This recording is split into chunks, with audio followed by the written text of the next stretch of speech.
I'd like to call this work session to order. The members will take their seats. Appreciate it. We'll go around the room and identify ourselves for the record. We'll start with you, sir. John Middleton. Dick Trainey. Austin from Davidson. Felix Rivera. Suzanne LaFrance. Amy Dombrowski. Pete Peterson. Lance Wilder. Bill Austin. Barbara Jones. Thank you. The chairman is in Tennessee right now, and the vice chairman can't be here, so they said, well, we know who's done it for a while. So they called on me. Sorry to be here. Anyway, let's get started on this. Lance, we've got the agenda here. We'll follow the agenda. Great. So if you want to lead off on this, everybody have their agenda? Okay. Thank you, Mr. Chairman. So this is the second work session on the 2019 proposed operating budget. We have three general government departments that we're going to start off with, and then we'll work towards Anchorage Community Development Authority, and then work through the utilities. Mr. Chairman, we have the room booked. Lance, let me interrupt you for a second. We've been joined by two other members, Mr. Constant and Mr. Dyson. Go ahead, Lance. Thank you, Mr. Chairman. So we have scheduled the work session from 10 until 3. I don't believe that we're going to take that, we'll need all that time based on the schedule and the amount of time that we've taken on the departments last year, and frankly, the amount of time that the Assembly has seen on some of the actions of the utilities. I think that we should be done somewhere around 1 o'clock, but we'll work through it at your pace.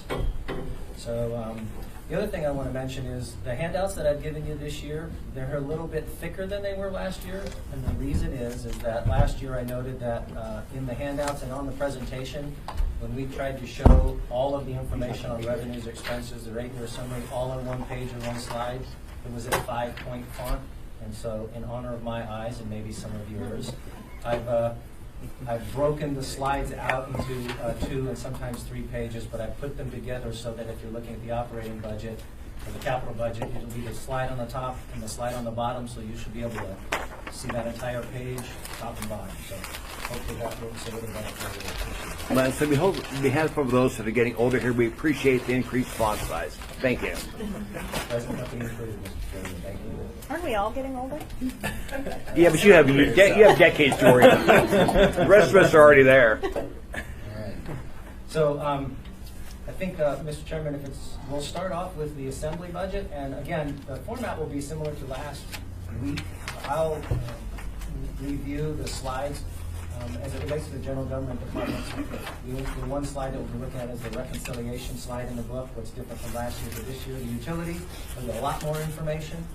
This reconciliation slide, when we get to their operating budgets, that will be where you see the differences in cost and personnel. But for general government, for the Assembly office, in 2018, they had $145,000 for one time to do a school district cost factor study.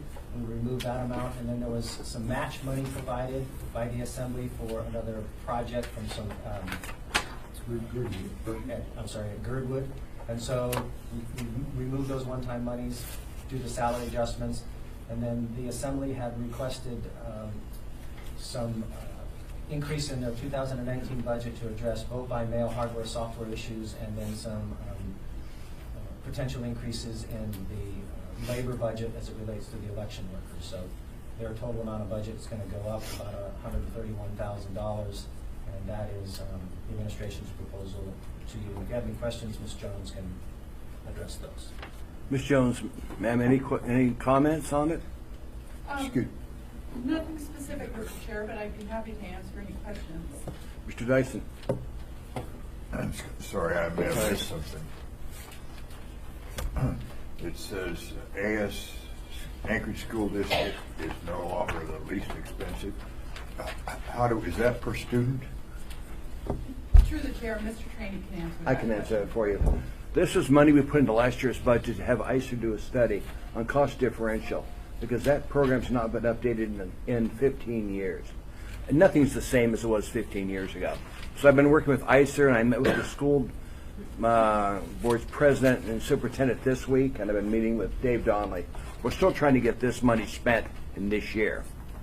But if it's not spent, I'm going to come back and ask the Assembly, because quite frankly, Fred, we're dealing with millions of dollars cost differential. No, I got it. But when we measure expense, it's per student, right? So we get the volume rate. Okay, all right, thanks. And the thing is, I've been trying to get somebody in the state to want to adopt this because there's a discount with ICER if we have it underneath the state auspices. So I've got Dave Donnelly working with the state school board and some contractors, comptroller's organization in the school district to see if we can get this thing on track. Needless to say, there's other school districts that do not want to handle this because they know they're going to lose money. Keep in mind, if the study's done, it doesn't mean there'll be a change. It just means General will have this information that's accurate. And then it's up to General if they want to change the foundation formula. Nothing we give them is going to make sure they have to. It's just I want to give them the option because nothing is the same as it was 15 years ago. Excuse me. Go ahead, Fred. When do you expect us to have a product in our hand? Well, first we're trying to get them to agree to negotiate because ICER's worried. Months. Probably within 6 months. Yeah, because I'd like to have that information for our legislative package that we go to the legislature with. All right, thank you. Other questions, Can I Ms. ask a Summit? Yes, question? ma'am. So if this isn't spent, if it takes more months than we have in this calendar year, will it be rolled over, or what will happen with that money? Lance can tell you it's not rolled over. I'm going to try and one of my amendments is to add it back in because do we need this study? Yes. But I was just trying to get people in education to want to adopt this. There are those from Anchorage that do, but the rest of the state really is not interested because they're making money on it by us losing money to their school districts. And they're worried about if the cost differential changes, how it's going to impact them. It is. Go ahead, Lance. So, Mr. Chairman, I think with Ms. Quinn Davidson, what happens for this money or any department, they might have some money, if they don't expend the money. It lapses. It actually lapses, it goes into fund balance, and then Okay. the department can request that either the balance of the unspent be put back into the following year budget, or they have to finish the study with the money they already have. So it depends on the approach of the assembly and how they want to approach it. My goal is to try and get this money committed before the end of the year. Otherwise, you'll see me as we're doing the budget trying to get the money reallocated by the assembly. So that's where we're at on this one. It's my little issue in life. Anything else? Questions from assembly members? Lance, go ahead. Thank you, Mr. Chairman. So the next department is the Equal Rights Commission. I don't see Ms. Bassler here, so I will give it a go. It's pretty simple. The Equal Rights Commission, the only adjustments they have from 2018 to 2019 is they've had some changes in their staff. Some folks have left and bringing others in. The net of that is a reduction in the total salaries of about $8,300. The personnel is not changing. There's no real changes in their scope of services that I recall. So the Equal Rights Commission will basically be a simple continuation budget from 18 to 19. Questions from assembly members? Thank you. Go ahead, Lance. All right. The last general government department that we have is internal audit. For internal audit, in 2018, we removed for one time some leave vacancy, and we removed some $30,000 for one time due to a vacancy in the department, and then we've added some. So we're going to add that back in propose to add that back in 19, and adjustments in their salary. So their total budget's going to go up about $40,000, and their staffing will not change. Mr. Chadwick can address any questions they might have about. Questions from assembly members? Come on. For Mr. Chadwick. Here. No questions? Can I ask something? Yes, Ms. Quinn Davison. Really basic question. Can you just describe, I know we receive your reports for the commissions, but can you describe sort of the role of this department and what you do day to day? We do that. Certainly. Our role is to help provide accountability for the services that are offered by the municipality. We send out a request for audits each year to the departments and to the assembly. We put together an audit plan for the next year's audits. That request will be coming out in about 2 weeks. So we conduct the audits, we conduct the sunset audits, we also do special projects. For example, we review the labor contracts that are negotiated and priced those out for the assembly, so that they know how much additional cost of labor contracts or savings of the labor contracts we have. So basically, the audits and special studies as requested by departments and community. Anything else, ma'am? Any questions from some members? Thank you, Mike. Thank you. Go ahead, Lance. All right, so the next department I'd like to start with is the Anchorage Community Development Authority, and Mr. Alpha, if you could join us up here, that would be great. Over here, Andrew. So we'll start with the revenues and expenses. I mean, I think there's a little bit of change of about $1 million in their total appropriated amount from 2018 to 2019. And again, I think the one increase that they do have is an interest expense of about $800,000 as part of their proposed budget. And then the other highlight I wanted to point out was basically their operating or their labor budget's pretty much the same as it has been in the past. So those are, and then their revenues obviously are going to be going up.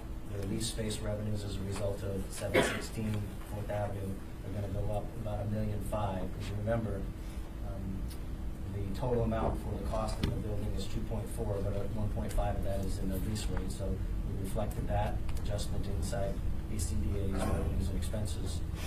I think those are the highlights that I want to mention, unless the Assembly has questions of Mr. Halcrow. Mr. Halcrow, any comments, sir? I'm available for questions. Question from Assembly members? Just Yes, Mr. Constant. thank you.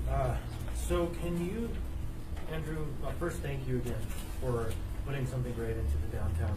But can you share with us your vision for the next year? Sure. Well, as we talked about last year and the year before, ACDA is really at a transition.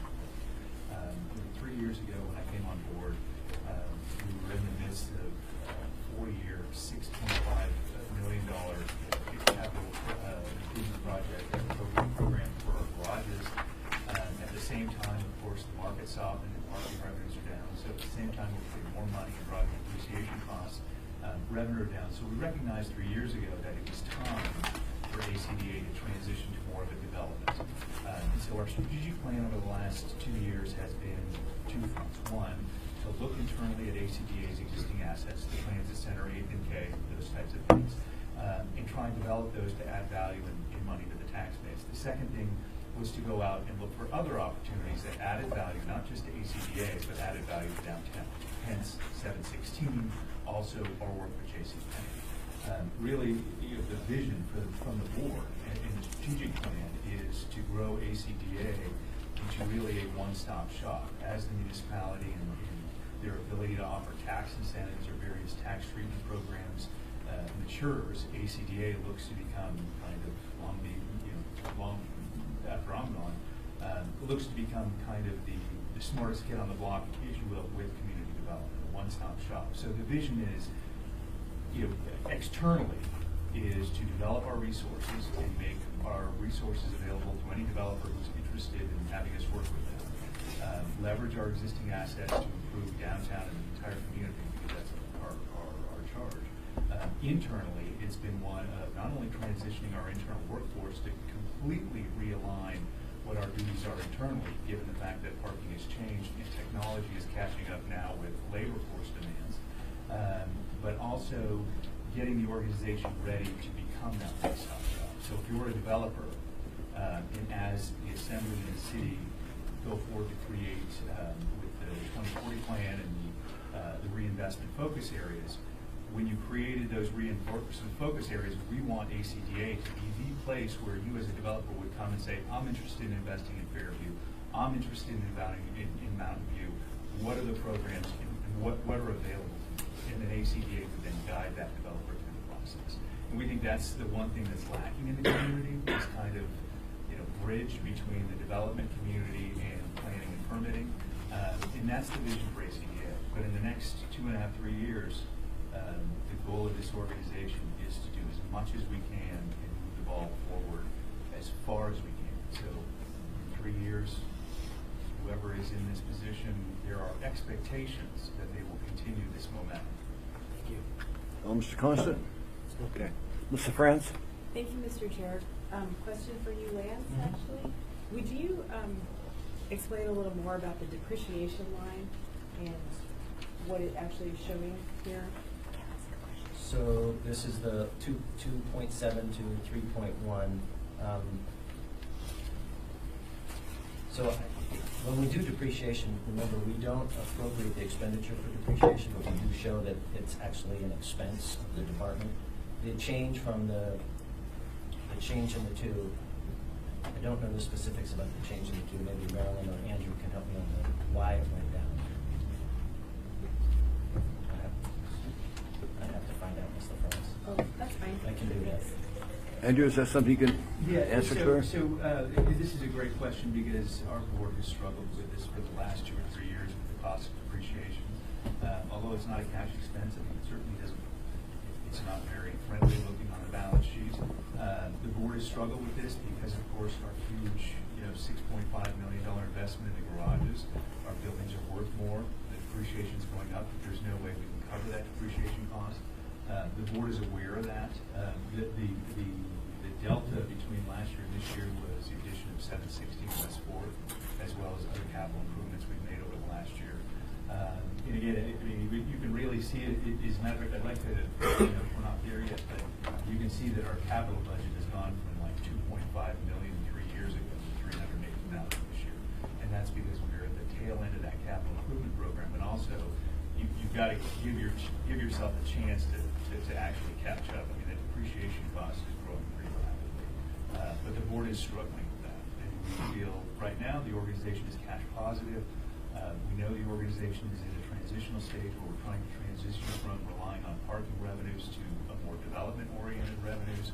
So we knew that there was going to be a 3 to 4 year period where we were going to have certain revenues drop off, and we were going to have 3 or 4 years of lean time to really realign the organization, get projects like the transit center up and going, get projects out of the market like the 3 lots at 8th and K for housing development, which will generate revenue. So the board, with depreciation costs and with the softening economy and parking revenues, the board's aware that the next year and a half, we're going to have to watch our pennies because we're in this transitional zone.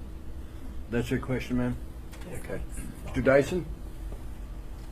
You were in the line, Mr. Dyson. Yeah, he wants to follow up one question. I want to change the subject. Go ahead, sir. I know there's accountants in the room, but depreciation is this accounting fiction, right? Your buildings are worth more. I mean, so why do you struggle with it? I mean, I look at it when I do my business, I go, meh, I ignore it and move on. I mean, it's a thing of taxes. I do it in I pay taxes, but it's an operational thing. We have through the chair, we have a couple of board members that feel that way, but we have a couple of board members that think that, it is something that, needs to be continually focused on. I agree, it's not a cash expense, but it is something you need to keep on there. Our concern is that we keep the organization cash positive and keep adding value to the tax rolls. I mean, that's, but the depreciation expense, again, it is a hot topic. The last couple of chairs of our ACD of the board's finance committee have said we're cash positive, we're okay. At this point in time, we're not worried about depreciation expense. Because that's basically where we end up, right, Lance? You do this budget, and each department, you show the depreciation, but at the end of the budget, you go, meh. It's not a cash cost. I wouldn't do that. I didn't say that. We do show the, yes, I do it. Is that it? I wouldn't say that, yes. Okay. Mr. Dyson. Thanks, Mr. Chair. Andrew, I'm glad you're in this job. Just sleep a little easier. Can You're on the you list, yeah. give me a big overview of what are the components of the labor part of this? Sure. So in our organization, I mean, we're authorized, and we've been authorized the same 48, 49 FTEs for 5 or 6 years. Predates me.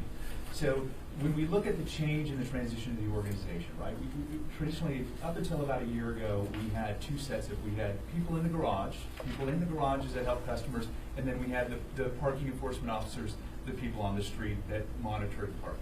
What we've done is over the last 6 to 7 months, in looking at labor costs and looking how insurance costs and everything are creeping up, we've decided to cross-train. And so now You've explained what I want. Sure. Okay. Yeah. What's employee expense? Is that coffee? I'm sorry? What's the employee expense down here on this? Says, I don't know, 60 or 75K for employee expense. 71.5, I think. He's looking at, Andrew, on this slide, first slide, fourth from the bottom, employee expense, 75 to 70,000.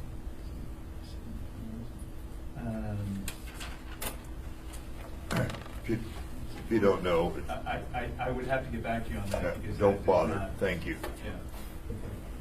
Is that all, Fred? Yes. Ms. Quinn Davidson? I don't think I've ever seen that category on line. Just let him know it's coffee, okay? He likes coffee. Ms. Quinn I wonder Davidson. where I can I stop. think that's Andrew's candy account. Ma'am, go ahead. Thanks for talking about your strategic vision. It's really exciting, and at least in my limited time here in 2 months, the thing I've heard most from organizations and individuals is we need to find a way to redevelop downtown and actually invest in that. So it's really exciting to hear that. Can you speak a little bit about the contract services and what those are? And I'm just trying to figure out if there's a way to do some of that in-house that might lessen that. And that's kind of a big number. Thank you so much for asking this question because it's something that we grapple with and it's something that we really want to start sharing the story about. When you look at the professional services line of 1.2, I'd say roughly $775,000 of that is security costs. And I would, after this meeting, we have kind of unfortunately, it's a highlight reel we like to send out to all of the assembly members that shows about 3 or 4 minutes of what our security guards at the transit center experience every day. For the most part, I employ 2 security guards for 12 hours a day to babysit public inebriates and to maintain decent content in the transit center. I can't do anything about that expense. I mean, that's, in all my years of managing, I have never had an expense where it is impossible to manage because I can't cut staff because that puts people at risk. I can't cut staff because there are certain requirements when we hold inebriates that we have to have 2 security guards. So say, for instance, if I have 2 security guards on duty, you have somebody come in our facility, we're instantly responsible for them. Traditionally, they sit down, they pass out, we have to get them, we have to hold them in the office, and sometimes ASP takes up to 3.5, 4 hours. Now that means I have 2 security guards, both security guards, sitting in this office, babysitting someone until ASP comes. Meanwhile, the entire facility is unsecured. And I have 3 other garages, JCPenney, 5th, and 7th, that I worry about because these guys are tied up. This is the biggest headache of this organization. This has been 3 years when I got here, and we looked at this expense line and looked, it kept going up and up. That was one of the realizations that the transit center had to totally be shut and gut because you just simply cannot. I mean, the transit center is the only big, warm, open space downtown.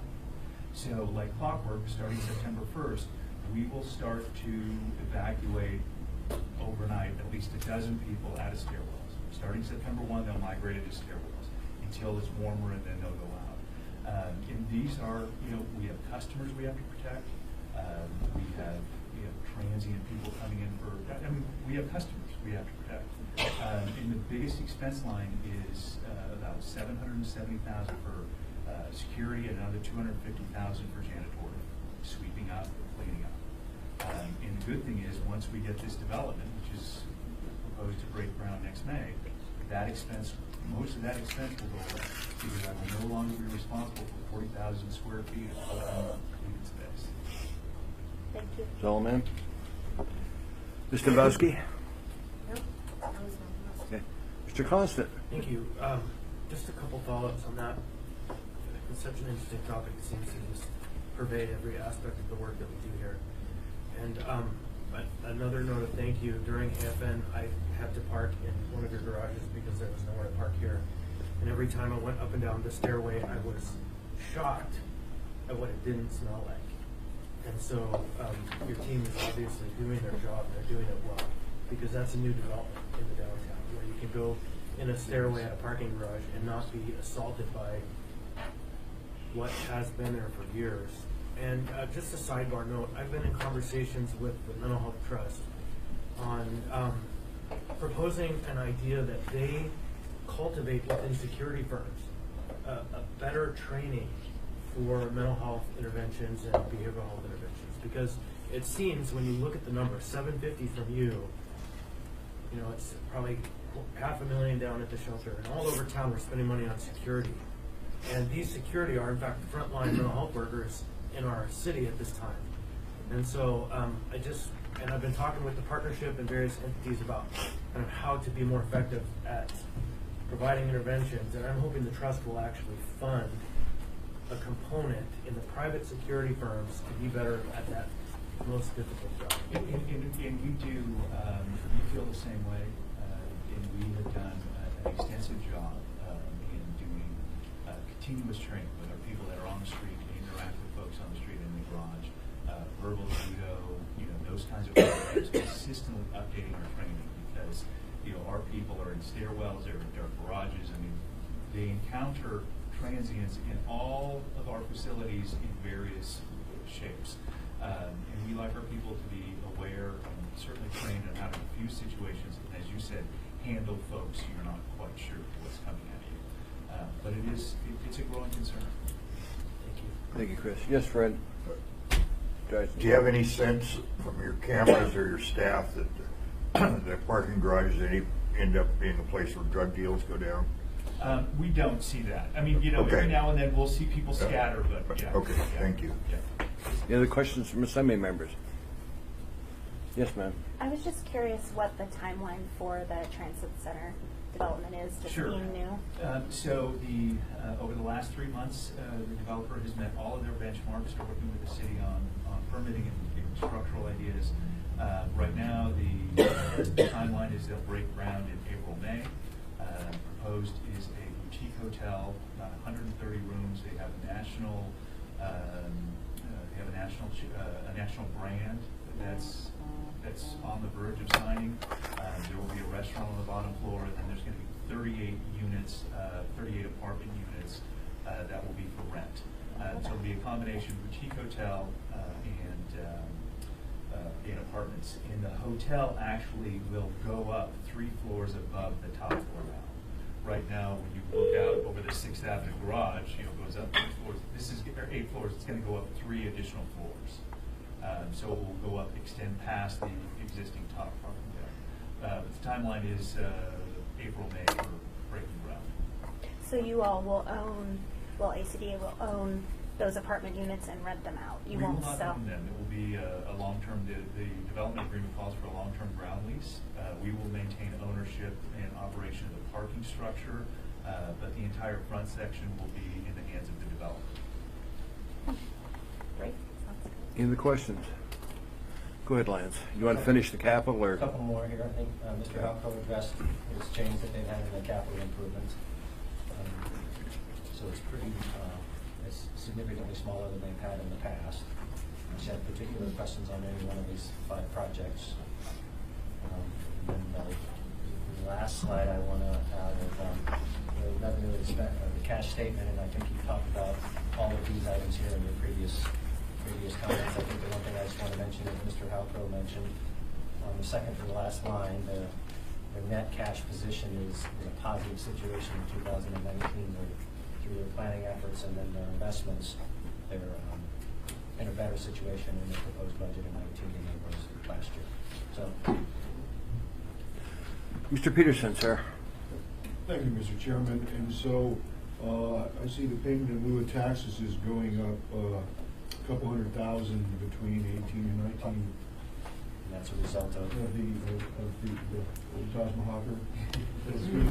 716. We call that 716 West 4. 716 West 4. Police headquarters. Police headquarters, I think right. now, Mr. Halper said last year it would be called the Taj Mahal Grove. Yes. We can drop the older name, okay? Okay, thank you. Any other questions for Mr. Halcrow? Can I ask Thanks. another Yes, one? ma'am. What's the parking revenue uptick? Do we have a new lot, or is that just We anticipate growth in certain garages, also on the street. We're hoping, and there's a couple of lots that we'll add next year, small ones that we feel will add parking, I think. One last comment. Yes, Mr. Chair. Costa. There's one area you give me a headache, and that's charging for parking in parks. And so just know that I am putting out fires consistently on that topic, and there might be some better outreach to neighborhoods when those kind of things are implemented, because most of my neighbors feel like parks access should be free, and I understand the need to move cars along so that people can actually use the park. But yeah, that's an Are you area. talking about Elderberry Park? I am talking about Elderberry Park, and I know there's a master planning process coming in, but just know that there's fires under my tail on that topic. You can send For it. 20 years, we've been talking about Liberty Park, sir. Any other questions? Thank you, sir, for being here. Okay, the next department we have is Enter's water utility. So we're going to start with Enter's water utility and then move through the wastewater utility. But this next group will be AWW. We have David Person here in case the rest are going to join us here. So first of all, sort of starting off with their 8-year summary, at least on the first page. I don't think there's anything significant highlight that I wanted to mention here on the top half of their total, at least as it relates to their water utility.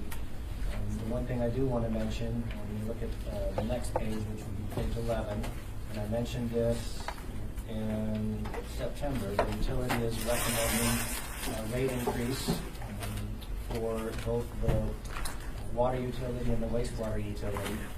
And in a nutshell, in the past few years, the utility has not raised their rates, and they're in a situation right now where basically their assets need investments. And in order to do that, part of the solution is to raise the rates in order to do those investments, so the total budget will be going up as a result of that.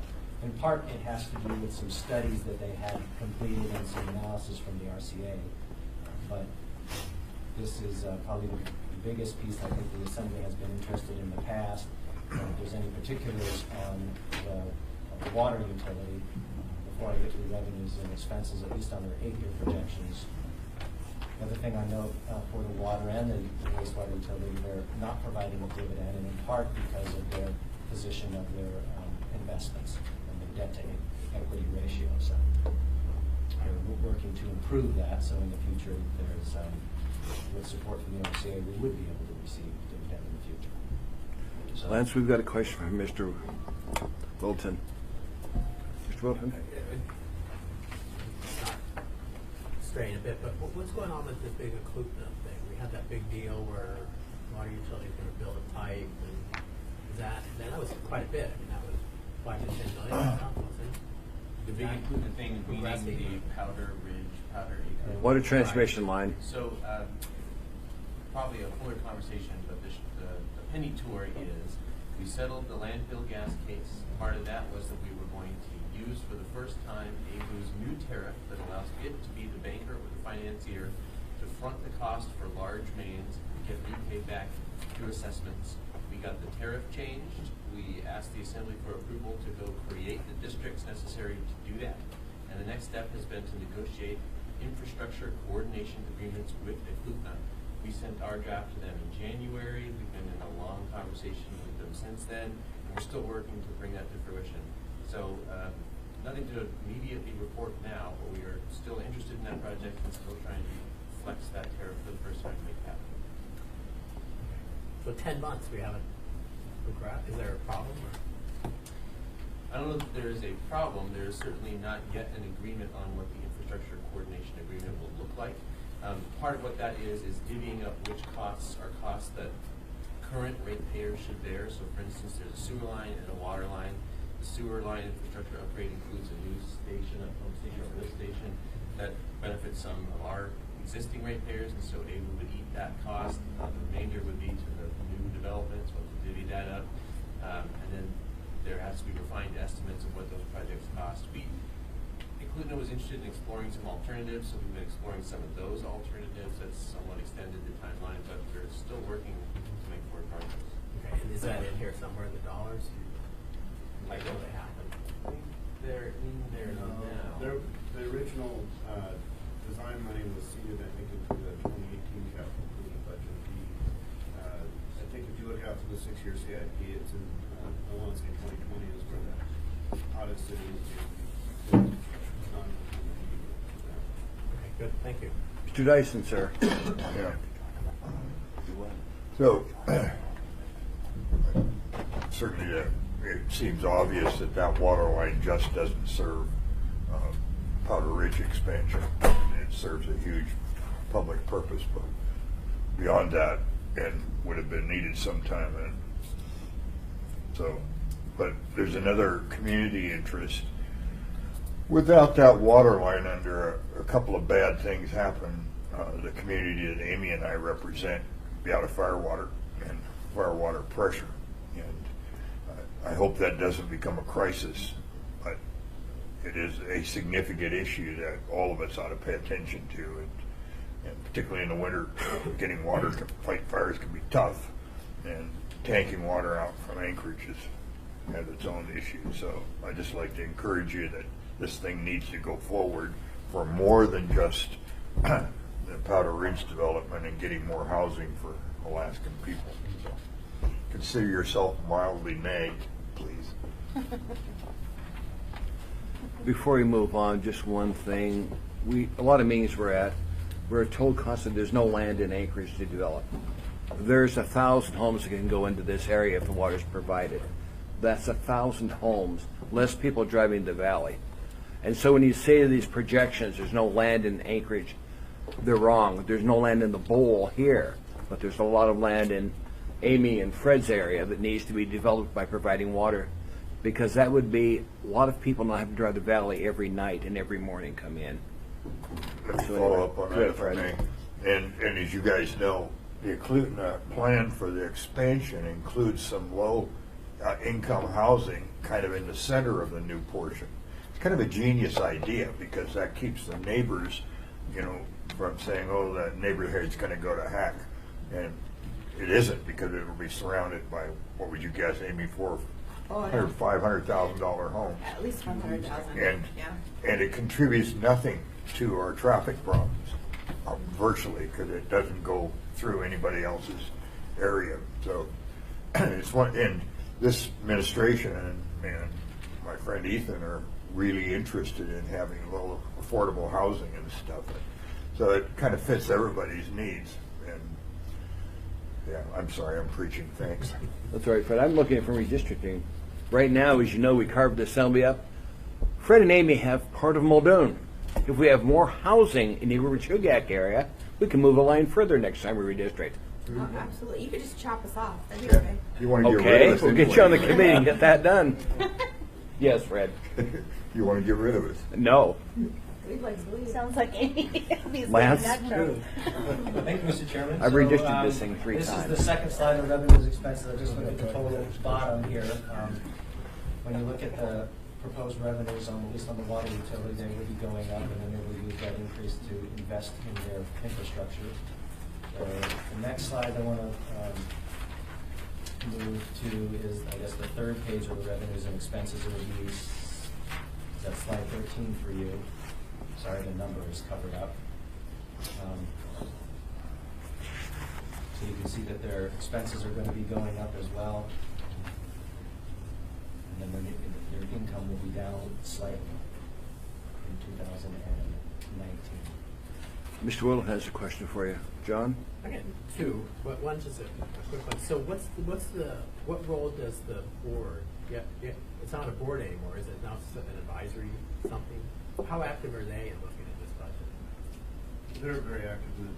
They review that, help us provide input on the budget, look at long-range financial plan, rate increases, they, review those, look through them, give us feedback on that, and then they ultimately pass resolutions or request us to make changes and pass resolutions. So have they done that with this? Okay. Yeah, another question. So when we sell ML&P, then you don't have to be under RCA anymore. Is this right, Bill? So the assembly could say, we're no longer constrained and AWU can be out from under RCA. Do we want to do that? And if we did, would that help anyway on the budget? That is very likely. Every time I get asked this question, I need to go back to the notes because it's a very complicated statute. You blunder all the way down and get to I believe you have to request it of the RCA, and it's not necessarily automatic, and the assembly could short circuit it. But in any event, I think it's sort of the bridge that we'll cross when we come to it. There are certainly pros and cons to RCA regulation. In some ways, the RCA regulating puts an extra check on what the utility is doing, but that comes at some substantial cost. That there are it's fairly substantial RCA compliance costs because we have to hire a whole regulatory apparatus and lawyers and go through rate cases, and it causes a kind of timing delay. So as we've been talking about with solid waste services, which is not economically regulated by the RCA, they would like to implement a smooth rate applied path because that's a lot easier for folks to adjust to it because it can be much more certain for industry, whereas AWU is going to have to go for a specific rate cases, which is why we always get this punctuated equilibrium, these sort of rate jumps. So I think it's a question that's worth more than just a 30-second answer. It's probably, if we get to that point, something that we should take a very hard look at. Well, it's pertinent now because if I look at a debt equity ratio here, it doesn't look awful to me. It'd be nice to get some MUSA or MISA or whatever you call it for AWU. And we can't now because of RCA. Well, we do get a MISA now, so we get the portion of MISA which feels very much like property taxes. It really is a payment in lieu of tax. We do not get a dividend from either the water utility or the wastewater utility. We have asked the RCA to restore the dividend as to the water utility, and we're hoping we'll hear an answer on that next year. But you were right. If we were out of the RCA regulatory regime, that would be a question directly for the Assembly. And personally, I will confess, I think that the utilities paying a dividend to the municipality not only helps general government, but it also serves an institutional purpose in that it does cause the Assembly to have a much greater interest in all of these numbers. That if we had set up a regime that said, we expect the utilities will be paying us this level of dividend year after year after year, that number will move depending on all the rest of these numbers, and that's what causes greater focus on utilities oversight. So that certainly would be part of our thinking as we make that decision somewhere in 2019. Is that all, John? Yes, thanks. Ms. Quinn Davison? So is John suggesting, and are you responding yes, that us selling ML&P enables us to then elect to not be regulated by RCA for AWU? And if so, why? I don't understand that. So without pulling up the notes, here's my best take at remembering this complicated regime. The rules that set up what is subject to RCA regulation say municipal utilities are not subject to RCA regulation, so we should be entirely out. But if you have any utility that competes outside of your municipality with another utility, all municipal utilities are subject to regulation. So MLP wields power outside of the municipality. It is in competition when it sells extra power to Golden Valley or Matanuska Electric with Chugach Electric. So now all of us are economically regulated. But if you are regulated by the RCA, you can ask for a public interest exception. SWS, Solid Waste Services, did that in the early 80s and has been granted that. So that's how we end up with this odd patchwork where SWS is not regulated and everybody else is. If MLP goes out, we believe that we no longer are in competition with any utilities outside of the boundary. So that would then put us back into the category of if you're a muni utility, you don't get regulated by the RCA, but there is a statute that says the local governing body, the Assembly, could ask the RCA to put us back under RCA control. So it's a complicated regime, there's a lot of different ways to sort itself out, but I think it is generally correct to say the sale of MLP makes this a live question and we could be out from the RCA.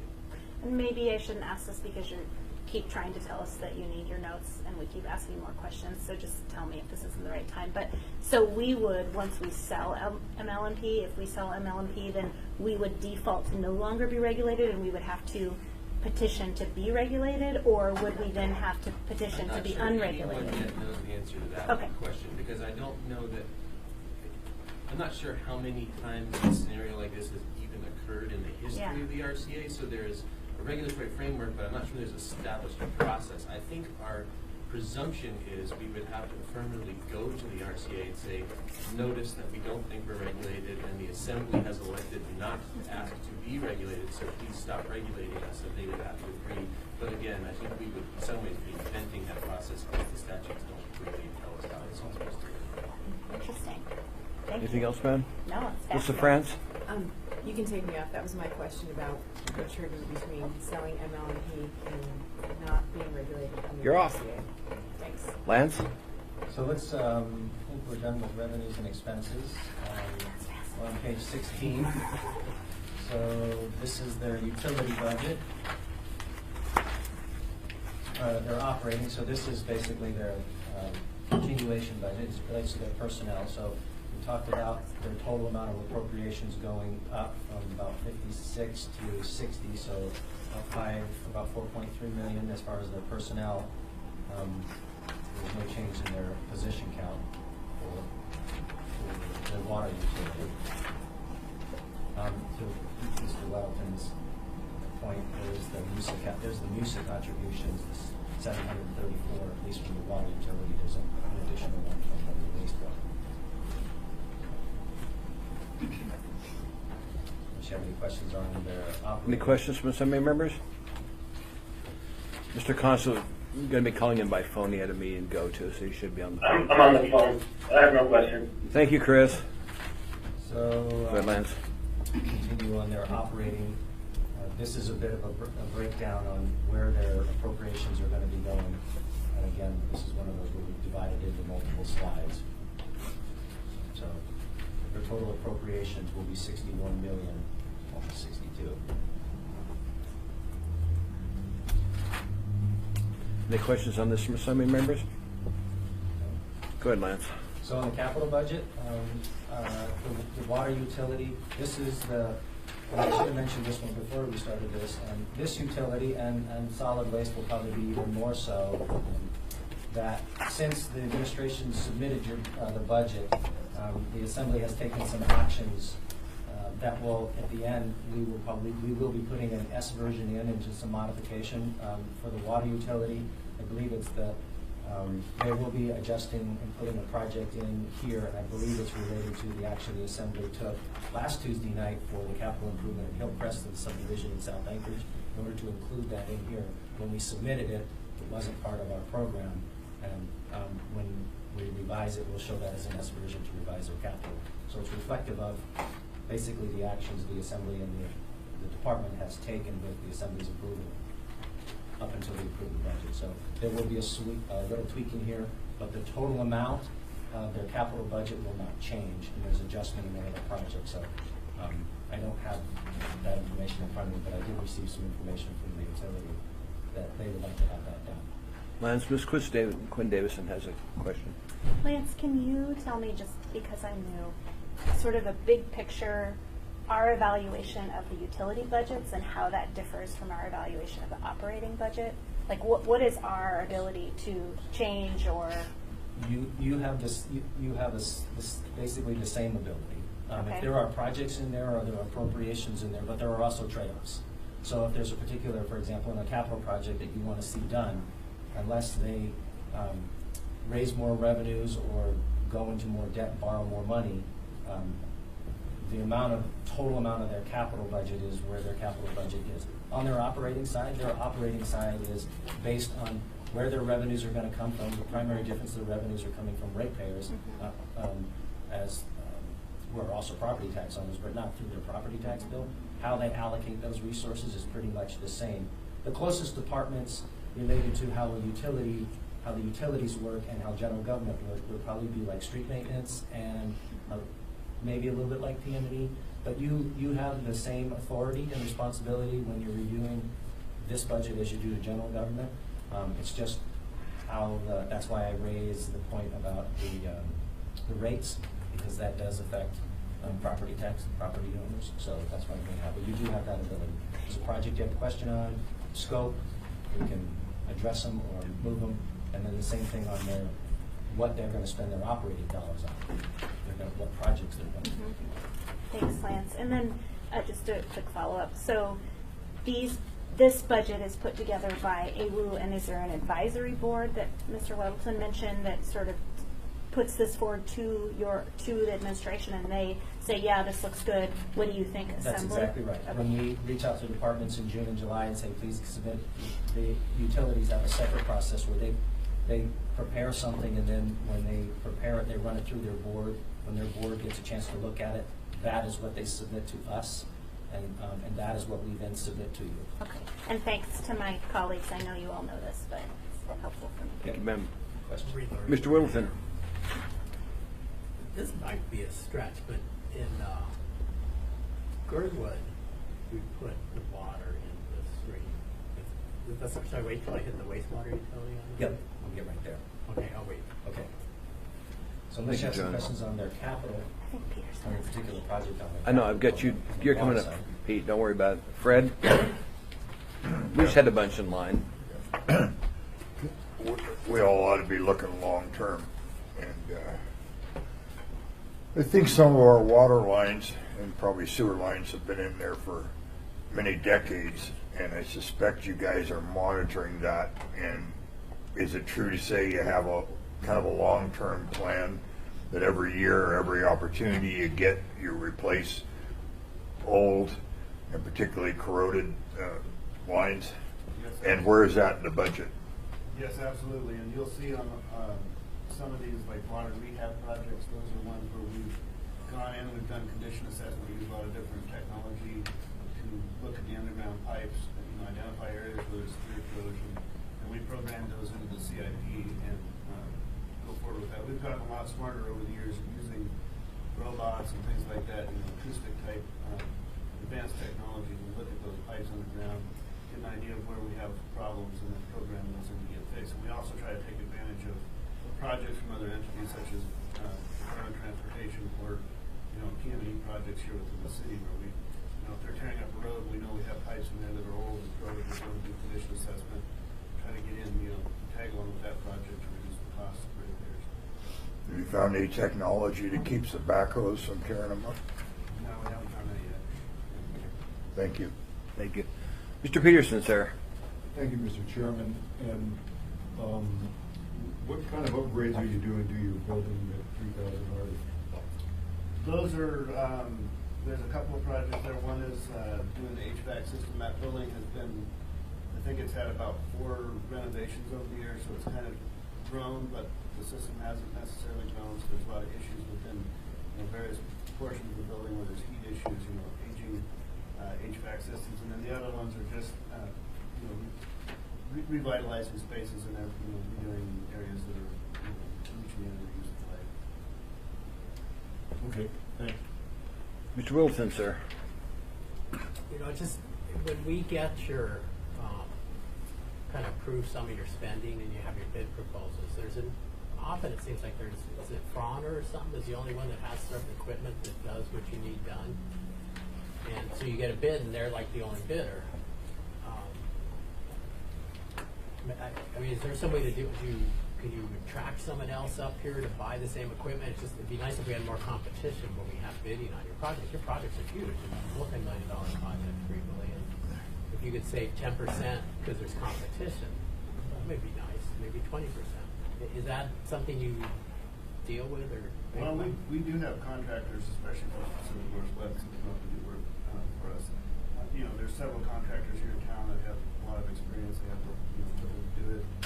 All of our projects, for the most part, go through the competitive bidding process. We also have, especially on the bigger projects, a really detailed cost estimate. So we have what's called an engineer's estimate, and that's compared against whatever the bids that come in. So if we have bids that are a lot higher than the engineer's estimate, for example, we'll go back, and sometimes I would go to the bid review board to make sure that the numbers are close, and we'll try to, through purchasing, negotiate that down. It's an Alaska like issue. We're somewhat isolated, and it costs a lot of money to move a entire crew and then house and everything else up to over 48, so it's balancing act. But yeah, we do have contractors, especially from Seattle area, that do work for us. Good, thank you. Any other questions from assembly members? Lance? I was gonna go past, unless you have any more questions on the capital, and if you have any questions, as you're further review, just let us know, and we'll get those back to you as well. So I'm gonna move on to the wastewater utility, and similarly, we're gonna start with their 8-year summary.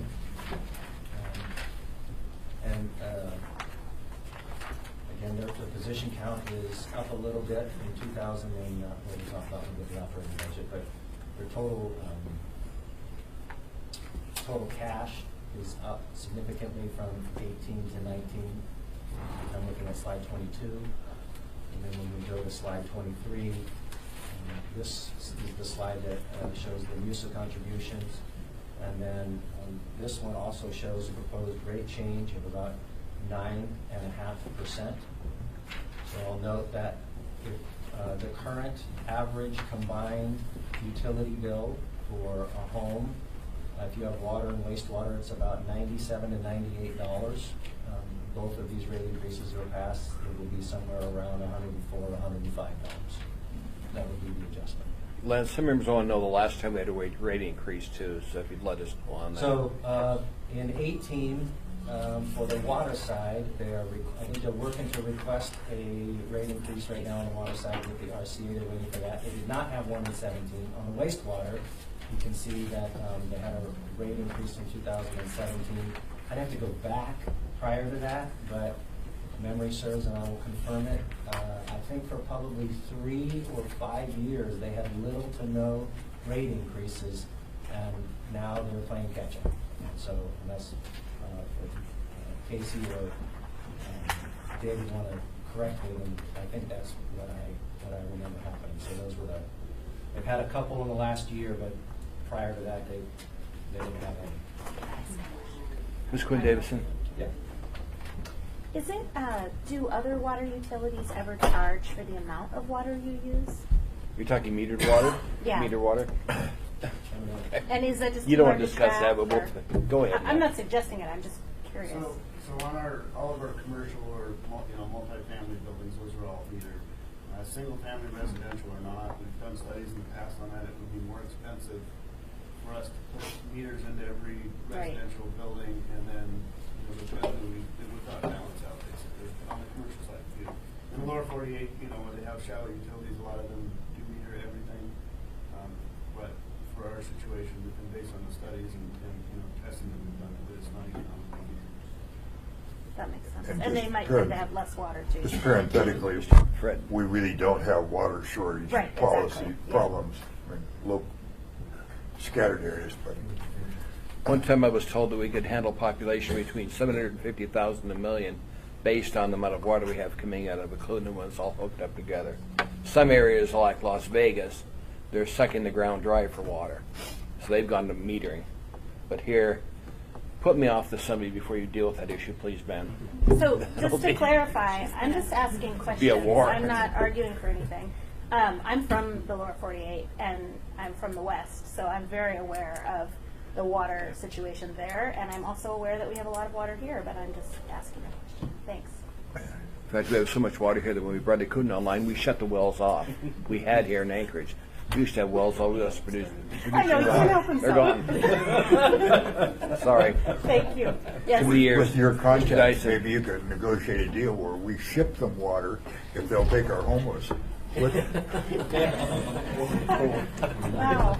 Okay, I don't now, know if I'll leave now that we one. got Rivera into this one, didn't we? Where's Chris? Rein us in, Chair, rein us in. Okay. Lance? Okay, I'm on slide 24. So this is the revenue expenses. Similar to the water utility, the proposed budget would be increased by a similar amount.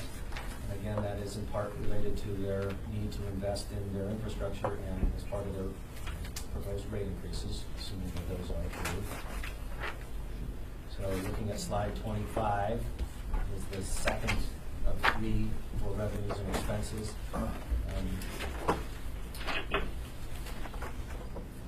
don't think there's any highlights in here unless there's particular questions that somebody might have. Drulton, sir. I've got a couple. One, I started So in Girdwood, I think we're always on the brink in our permits, even though they do good Same time big as job well. cleaning the water before you put it in. Or Nothing somebody, you want to touch. Girdwood, we put it into the stream, and that's the Willis Ice here. And I just wonder if Prop 1, which I'm not an expert on, but would that increase, could we get into the problem putting that wastewater into, which stream is it? Glacier Creek? I assume there's salmon in there. There are, and there's, that's part of the reason why our project With is AW, what's his name? not going on Downstairs now. negotiating with Oh, EC, kind of I don't know. come up with the parameters for that. You're good And that was friends. because the regulation was promulgated back in the early 2000s that Including the eliminated mixing zones with the pond. They're so That's pissed why you have about that that standard.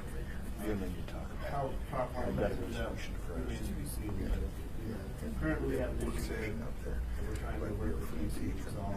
Shoot. Currently, in a data collection process at the moment to kind of look at a different approach to some of this, but that could definitely help. Yeah, I'd be interested to know if you, I mean, have you looked at it to see? We've looked at it, but it's, all you know, until it's there.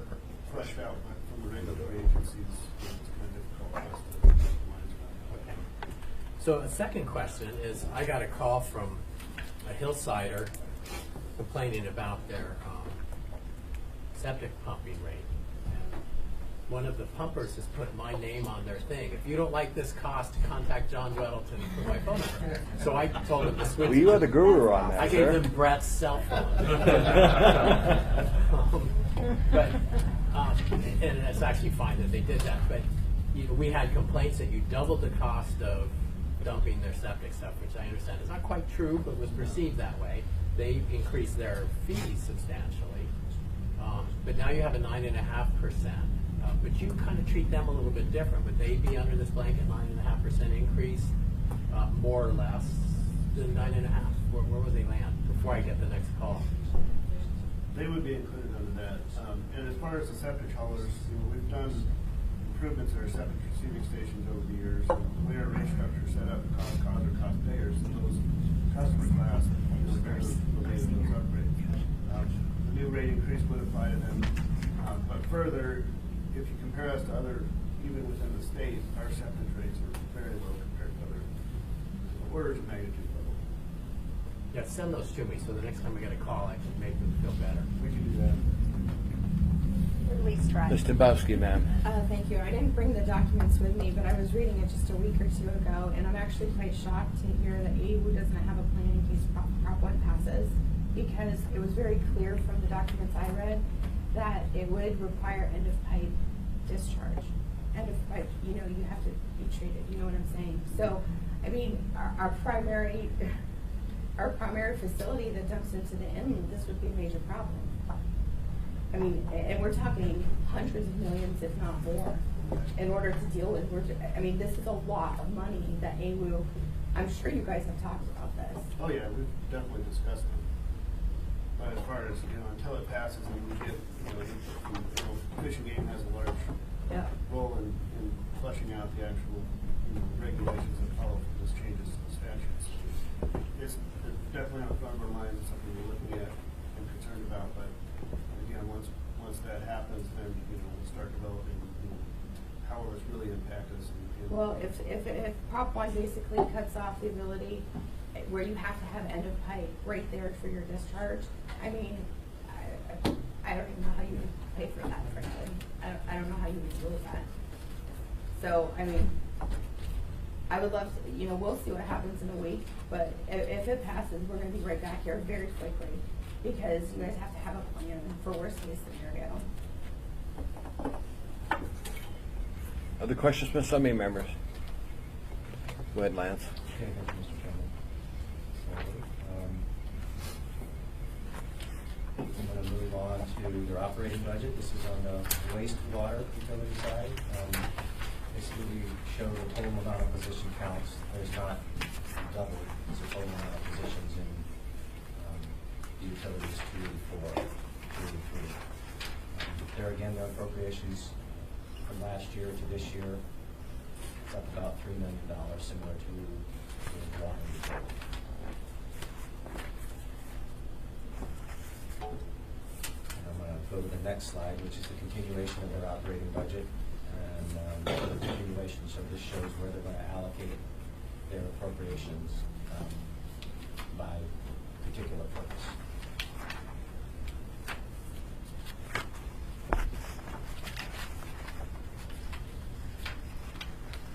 Don't appear to be any questions. Lance, please continue, sir. So on the capital side, this is on the wastewater on the capital side, similar to the water utility. I don't remember if we're actually going to have any changes on the wastewater side, but if we do, I'll be sure and point those out. I think it's just the water side. But as far as their investments, many of the projects are, as David was mentioning, they're either tied to other projects or they're implementing their strategic plan and making investments in their infrastructure where they need to do those things. So if there's questions on specific projects, I'll ask David or Casey to go. So this is, I'm looking at slide 30, and then the continuation of the capital program. As you can see, they're broken out by areas, kind of like roads, parks, and facilities, as you've seen in the past. They have them by equipment, vehicles, plant, transmission. So if you have questions on any of these, please let me know. Any questions from some members? Chris, any questions?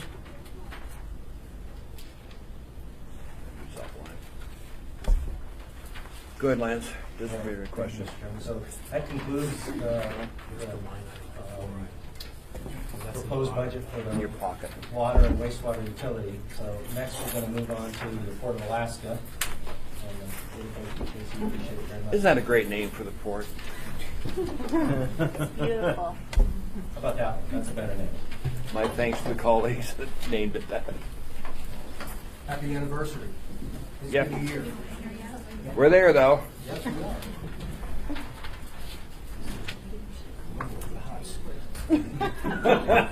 There's still time.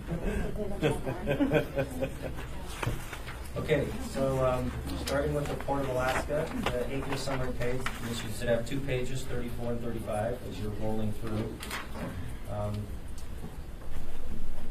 As you know,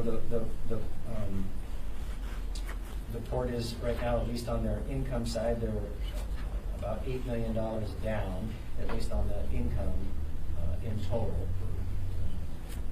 And I know that they're looking at some options on how they might turn that around.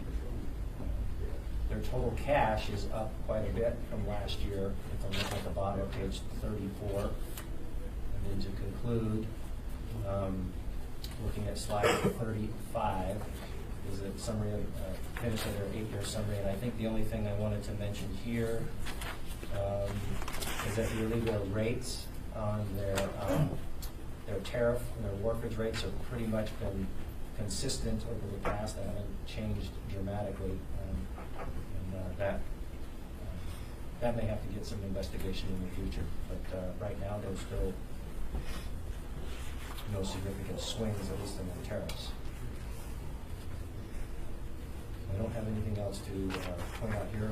On this slide here on 35, this is where they contribute their MUSA to the municipality. If that's of interest to the assembly members. Unless there's questions on the 8-year summary, I'm going to move on to revenues and expenses. Mr. Wilton has a question. So, Mr. Wilton. at the bottom of 35, tonnage didn't really go up, stayed flat. Revenue per ton went up a smidgen, but your revenues are down. Is that right? Oh, that's your pro forma, I'm sorry. Can you give me- So yeah, so your tonnage went up and your revenue per ton went up, but your revenues are, am I getting this right? The way the tariff is constructed now is there's an annual 4% increase from the base that was set in 2015. So a lot of that small creep in revenue every year is a consequence of the fact that the rates get a little bit higher every year. And we have one more year on this 5-year set of tariff numbers before we go back and take a relook and see if we'll continue with the same process or just relook at what the structure needs to be in total. Mr. Wilton? But if your Junior? tons are up and your price is up, how is your revenue down so much? the $8 million piece? That's because in 2017, that's all non-operating. That was revenue booked as a consequence of the litigation settlements with the local, companies that were part of the lawsuit. That gravy train, that heyday has gone away. So now we're back to what is the normal revenue stream that you can expect out of the court for the size of the population and support. Okay. Thanks. Mr. Dyson. Yeah, thank you. It intrigued me that the Assembly has taken up a couple of issues called labor peace, kind of agreements and so on.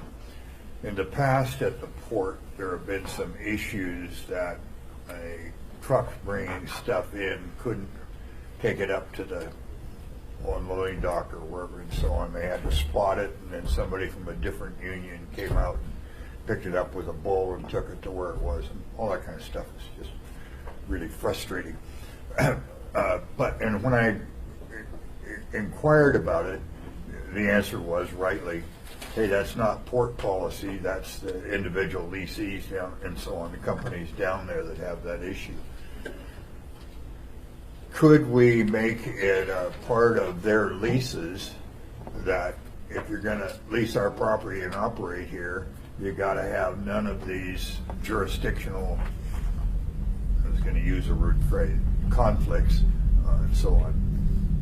Well, that's the first time I've ever been asked that question, and in the 11 plus years that I've been in the port, I have never come across an issue with a trucking conflict of any kind. So if it's happened, it's been managed by the users down there, unbeknownst to us on the port staff. So nobody's ever come to me with an issue over jurisdiction and trucking and drawing lines on how far a particular company can take cargo. But to answer your question more specifically, we can talk to legal about that, because I off the top of my head don't know where those authority lines could be drawn, or if we could even mandate that, but we would ask. Yeah, well, don't go out of your way, and I don't know that it's a problem, but it's the only kinds of things where I think, because it's our place and we want efficiency, that we have actually, an interest in it. But don't do anything. If I hear about it or find out it's a problem, Well, I'll come back and talk. I will take a note to keep an eye open for something. All right, thank you. Other questions by assembly members? Go ahead, Lance. Okay, unless there's no questions on their acre summary, I'm going to move on to slide 36, the revenues and expenses. It should be a two-slide, 36 and 37. As far as their revenue stream, it's relatively consistent at about 8.8 last year, and about 11.8, and then some other changes. But so their 2019. 2018 showed 11.5, and then their 2019 is 11.8, so it's up a little bit on the revenue side. Again, I think that's the one thing I wanted to point out to the assembly. And then on slide 37, their net income is up a little bit, but their expenses are also up, so there's almost a net zero there. The expenses are a little bit more than their income, so they're about 21 million. No, at the end. And then the last piece I had is on slide 38 on their revenues and expenses. Their total cash is about the same as they had last year. They're down about 15 million, they're down about 45,000. Mr. Dyson asked a question. Mr. Wilbur? Yeah, kind of in the same vein as the question Ms. Dombrowski raised. My figures are really old, but with the shifting silt out here and the moving sandbars and stuff, it has been the Corps of Engineers was spending millions of dollars every year dredging our harbor. And can you give us an idea of what they're spending, and historically, has there been a pattern of the changing of where the bars and channels are? Sure. And then any thoughts about what our vulnerability is of the Corps of Engineers will quit doing that? Sure. they budget for approximately $10 million annually for dredging up here. In the last 5 or 6 years, they haven't even gotten to that amount, which they like, because they take that money and they'll go to other ports and harbors in the state where there's been a need that they haven't been able to address, and they'll take care of it. So we have not seen a trend with large amounts of infill happening during the season that the folks are here dredging that causes a concern for them to worry if they didn't have enough budget to do it. It's been very manageable, to include the navigation channel, which used to get a lot of attention because for a few years there was an issue with infill there.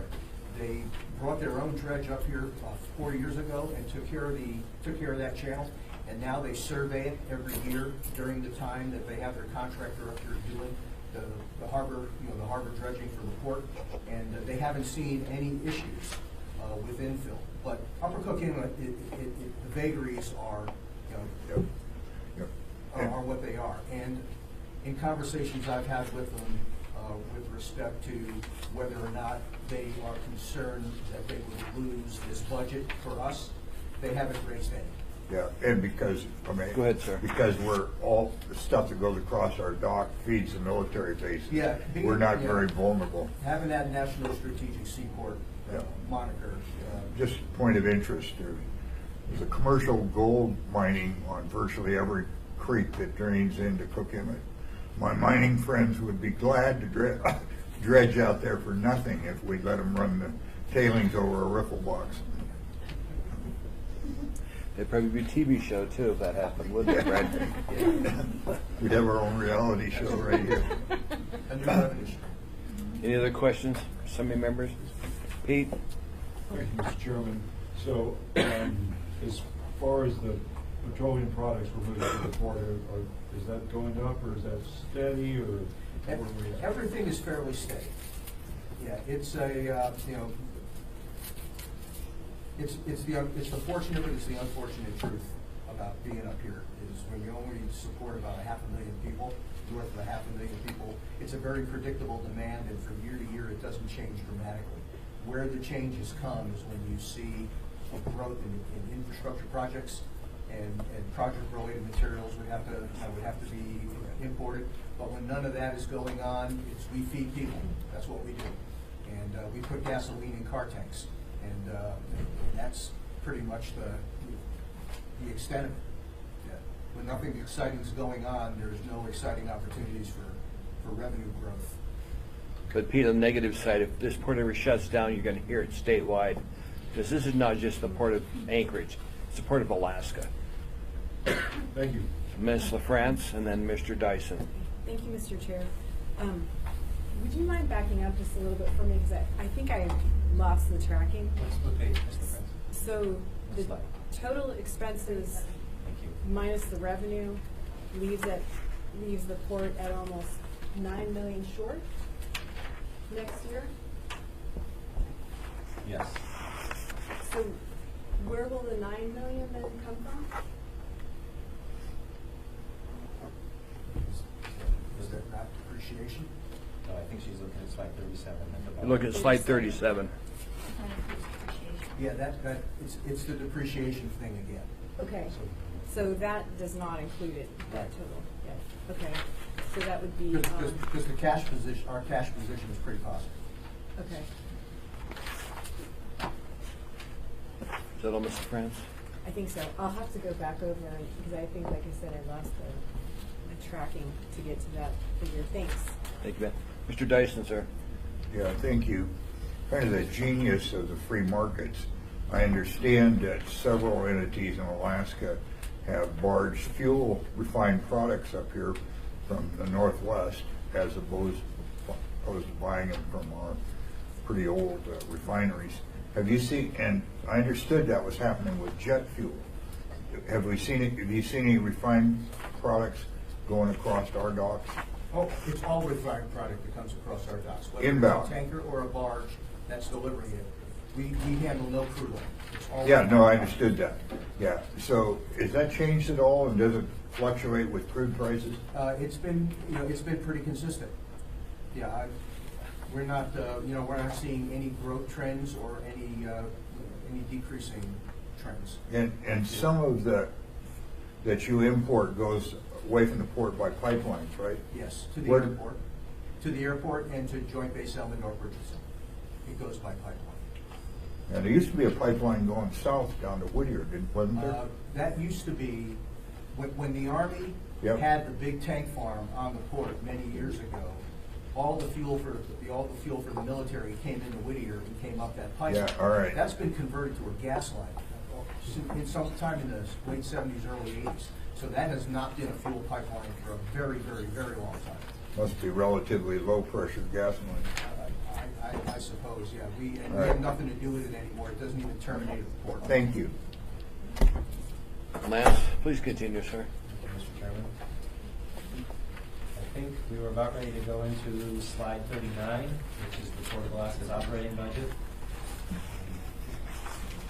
So there are total from 18 to 19 from the one big,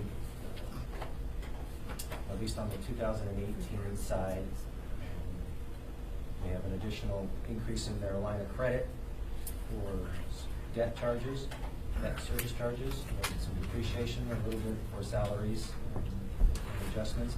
And one thing that they don't have is we reduced their legal expenses that they had for litigation in the port modernization project, so that's not part of the 19 budget.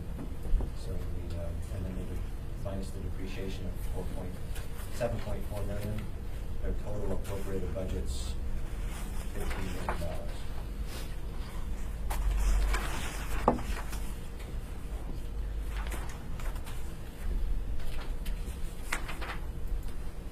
Questions? I'm going to move on to capital. Go ahead. I think their focus of their improvements in 19 is on their cement terminal. And then they obviously have some other, some $20 million that you see under state federal as a $20 million grant from the state. And then they have some other resources on for their fleet and their wharf pile enhancements. Mr. Wilton has a question, sir.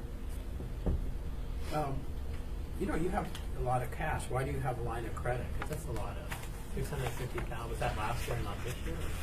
Next slide, Mr. I'm on 39. The line of credit that we're paying the interest on there is from a $40 million borrow back during the old expansion program. And we're still carrying that debt, and the line of credit is the annual interest payments we're making on that debt. All right, thanks. It's not like you're using this operating, using a line of No. credit at all. So it's more of a loan than a line of credit. Any other questions from some members? Mr. Chairman. Where are we at on litigation with the port? Not to get into, because we have a separate work session, but we're still in federal court trying to get that through there. We are. So to remind the members, there were once two lawsuits, one that was local here in the Federal District Court of Alaska with all of the private party contractors. We resolved that, we settled it all out. That left us with the federal government in the Federal Court of Claims in Washington, D.C. We just went through another week of depositions, discovery, non-expert discovery depositions, and closes in November, I think we have learned. Expert reports will be due shortly after that. I think it was December, January. Then there are expert depositions, and then we should have motion practice through next summer, and somewhere after next summer we get the no-kidding trial date, which hopefully would be fall of next year. The case can always resolve ahead of that, and depending on how the Department of Justice feels like its case is shaping up and whether we can come to some reasonable accommodation. But right now we're thinking we don't see how that story ends unless they can be more reasonable with us, probably till sometime very late next year. Okay. Any questions on that? Thank you, sir. Mr. Chairman, that concludes the Port of Alaska. Thank you, Cheryl. We're going to move on to Merrill Field.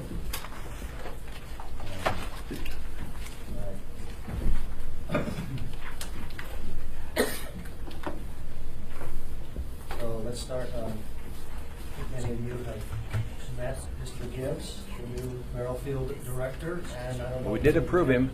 Many of you know Alex, who's been the deputy director there for quite a while. And then Amy Garcia, she's the new finance folks over at Merrill-Field, so they got a new team over there. So let me start with the 8-year summary. I'm on slide 42, and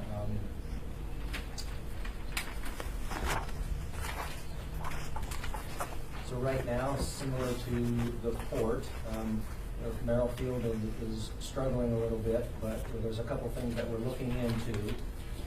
In the past, Merrill-Field has had the benefit of a large cash pool. About 6 or 7 years ago, well, it's probably longer than that. We widened 5th and 6th Avenue as part of that. They received revenue as part of that widening project. They put it into a cash pool, and we're looking into investigating that cash pool amount and finding out where they are actually looking. So we're working with Mr. Gibbs and Ms. Garcia and Alex and the controller's office to narrow those things out. So I'm thinking that there may be some changes in this net income position if we find out what's going on with their cash pool. That has, I don't think it has much to do with the SAP as much as it is we're just trying to track it down. So it is a piece that we are definitely aware of on the 8-year summary piece. And on the continuation here, I think the one piece I want to point out here is this will be the first year that they actually have debt. And the reason that is the case is that the FAA has given us a potential opportunity in which we can do some capital investments at Merrill-Field, significantly more than we've ever had the ability to do. It's a competitive process, and if we win that competitive process, it will allow Merrill-Field to advance some of their capital improvements by double and almost triple the amount they're used to in the past. We had a conversation with FAA recently as to whether or not we would actually need any match money for that project. But in anticipation of that, we've set up a process in which Merrill-Field could borrow money out of the cash pool and then pay that money back, and that would allow us to provide the match. It's basically, in the event that we get the grant and it requires a match, we currently have a mechanism to provide the match necessary to do the capital improvements. And so that had been previously approved by the Assembly, but we may be in a situation where we don't have to provide any match at all, and that would be good. That would then change this situation right here. This proposal suggests that we will be needing to borrow money to do that match, but we will find out whether or not we're successful, I think, before the end of the year, if memory serves. So this actually may change as we move forward on Merrill-Field's budget. And we proposed it in October. That was the situation we were in on this particular budget. So that is a quick summary of the 8-year summary, unless you have questions or the team from Merrill-Field wants to add or correct what I just did. Mr. Dyson, sir. Yeah, welcome aboard. Where were you before? So I came here from the University of Alaska. Before that, Marines. Before that, No, I'm always interested in trends. I don't know exactly how you measure that, but probably landing and takeoffs every year, the amount of airplanes stored there or tie down space, and so on. What has been the trend? And I'm intrigued about whether your traffic follows the general economic traffic and the population levels. Do you know enough yet to comment on that? yes. Go. We have a statistic right here. I think on slide 43, Mr. Dyson, if you look at the bottom, we have some highlighted ones, at least the amount of aircraft that are based there, number of tie downs, and then the flight operations in a calendar year, about 130,000. Seems it's relatively consistent in the past 2 years, and then when we trend to the future, we use last year's, this year's, and look into the future, so 130. Yeah, so I'm significantly embarrassed that I didn't see that. And I thank wasn't you. trying to point it out, but I thought maybe. Yeah, and what about, I read in the paper about thefts going on in the airport and stuff. Is that an issue? People It stealing has stuff? been, and I'm working to address it.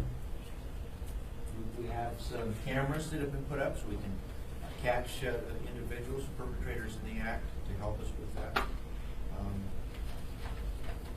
But like elsewhere in the municipality, we have folks that find ways to get through our fences. Yeah. And has that increased the last 3 years, say? I don't think so. Okay. It is a problem. All right. So that means stoners aren't stealing airplane parts. All right, thank you. No, They probably don't know where the market is. Too lazy. Mr. Wilson, sir. Mr. Chair, Whoa! I would Chris, I would turn just your submit volume for the down. record that marijuana is now legal. This doesn't help, right? I didn't I need some after that. Chris, did you have some objection to the stoner term? My heart. Chris, can you whisper, please? You're on real loud. Thank you. Welcome to Brookfield. The word of God. Mr. Wilton, get back to order again. That blew us out of our seats, didn't it? So we approve leases that we do, and they are shockingly cheap. I mean, like free, basically. And the reason we've been told is, well, because they're limited to uses, so with that small market thing, we can't really get much. But I see some pretty successful businesses there, and we're, normal warehouse space is $1.20 or so a square foot, triple net, and you're renting things at $1.20 a square foot per year. Is that just the way it is? Does Ted Stevens rent their space that cheap? Can we bump that up a penny a square foot a year, make some more money?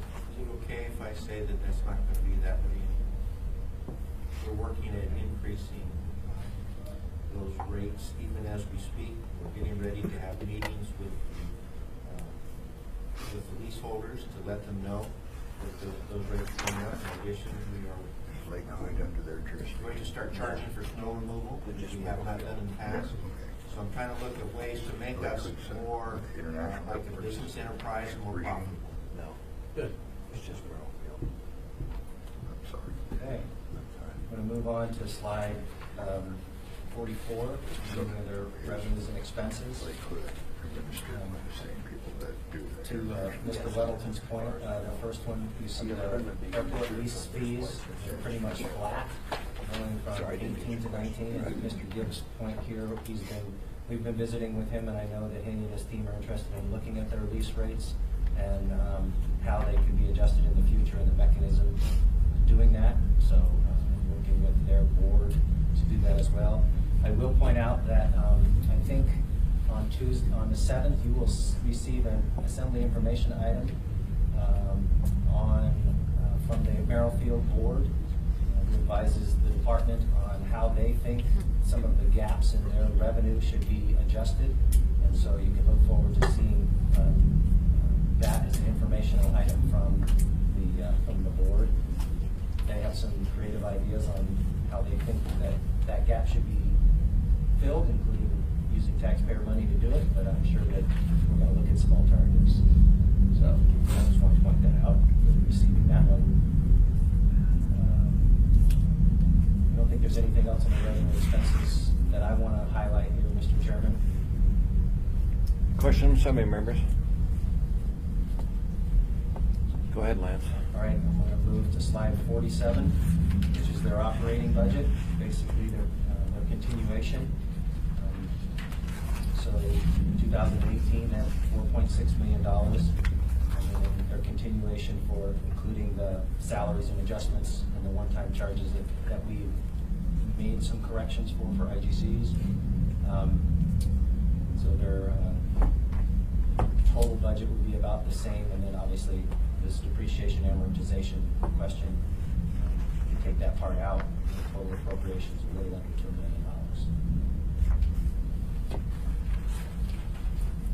You want the capital, if you will, Lance? Thanks, Mr. Chairman. Capital, I think the biggest one I want to point out here is that $15 million number.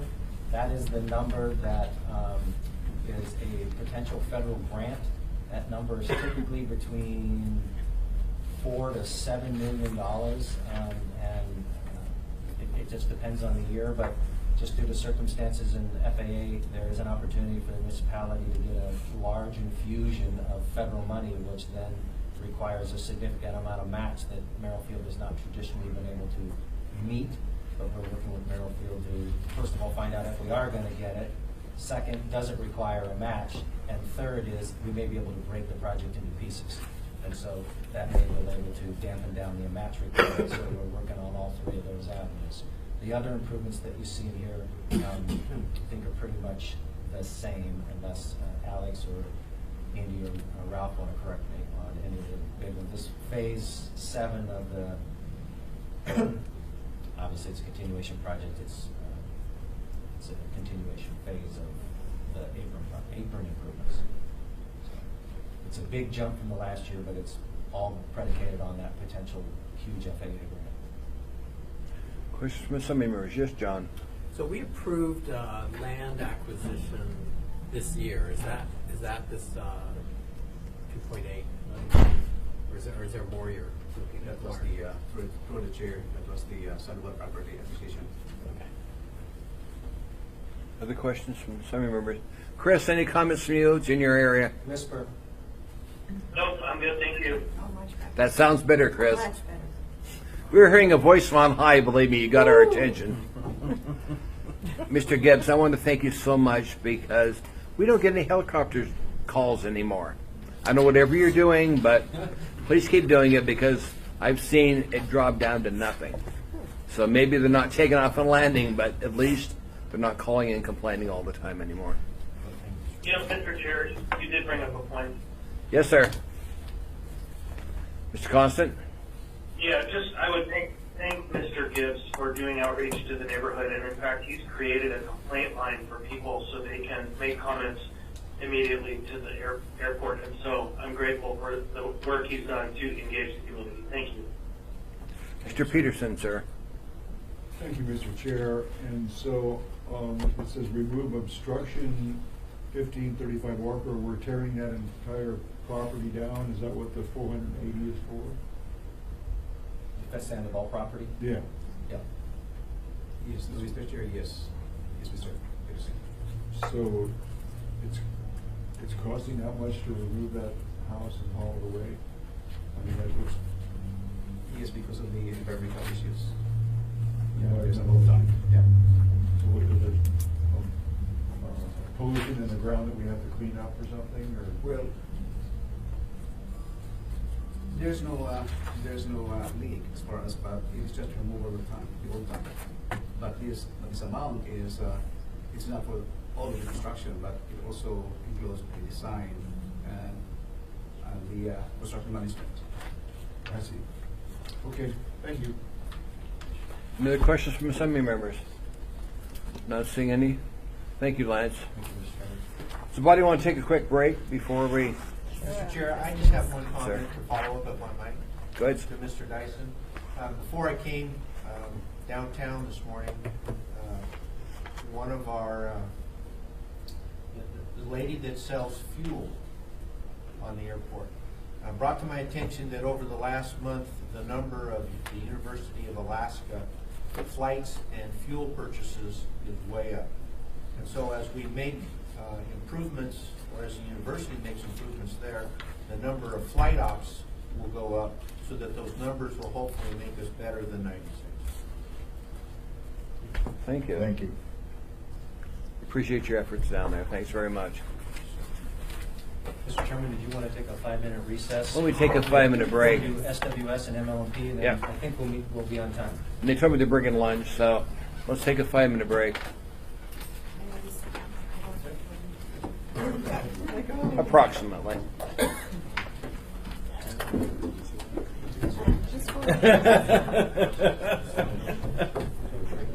don't think so.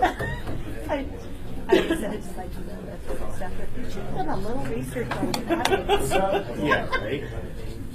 It's scheduled. It's scheduled till 3.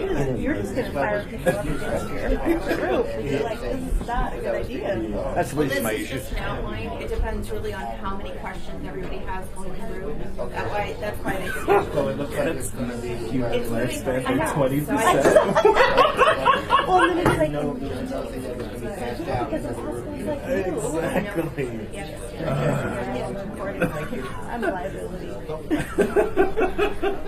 So often, Yeah. I'm going to tell you, Forrest does that to me all the time. Like, I'll ask a question, and he'll be like, well, since Ms. Domboski is supporting this, and I just like look at him, I'm like, dude. I'm like, but don't reclassify what I said, but he does it to me all the time. Drives me I'll crazy. stick up for you if I It do. drives me nuts. I just look at him and I'm just like, I just want to. But I know he would kick my butt. Just like, I just suck it all in, bury it down deep. You know, deal with my Let it stress. come out somewhere Yeah, I else. feel my stress. You know, it's Really protective. unhealthy. Exactly. Eat candy. You know. This- These budget sessions are time. Yeah, I don't know if it felt John, what I said. I'm not. I'm a stress eater. I'm a stress eater. I think for being on the assembly, I weighed 30 pounds. Where was the song? I'm not kidding. I'm not kidding. Like, can you see me? I just ate my OptiFast. Like, that was my meal, and look what I'm doing. And so then I hear lunch is coming, I'm like, oh, hell yeah.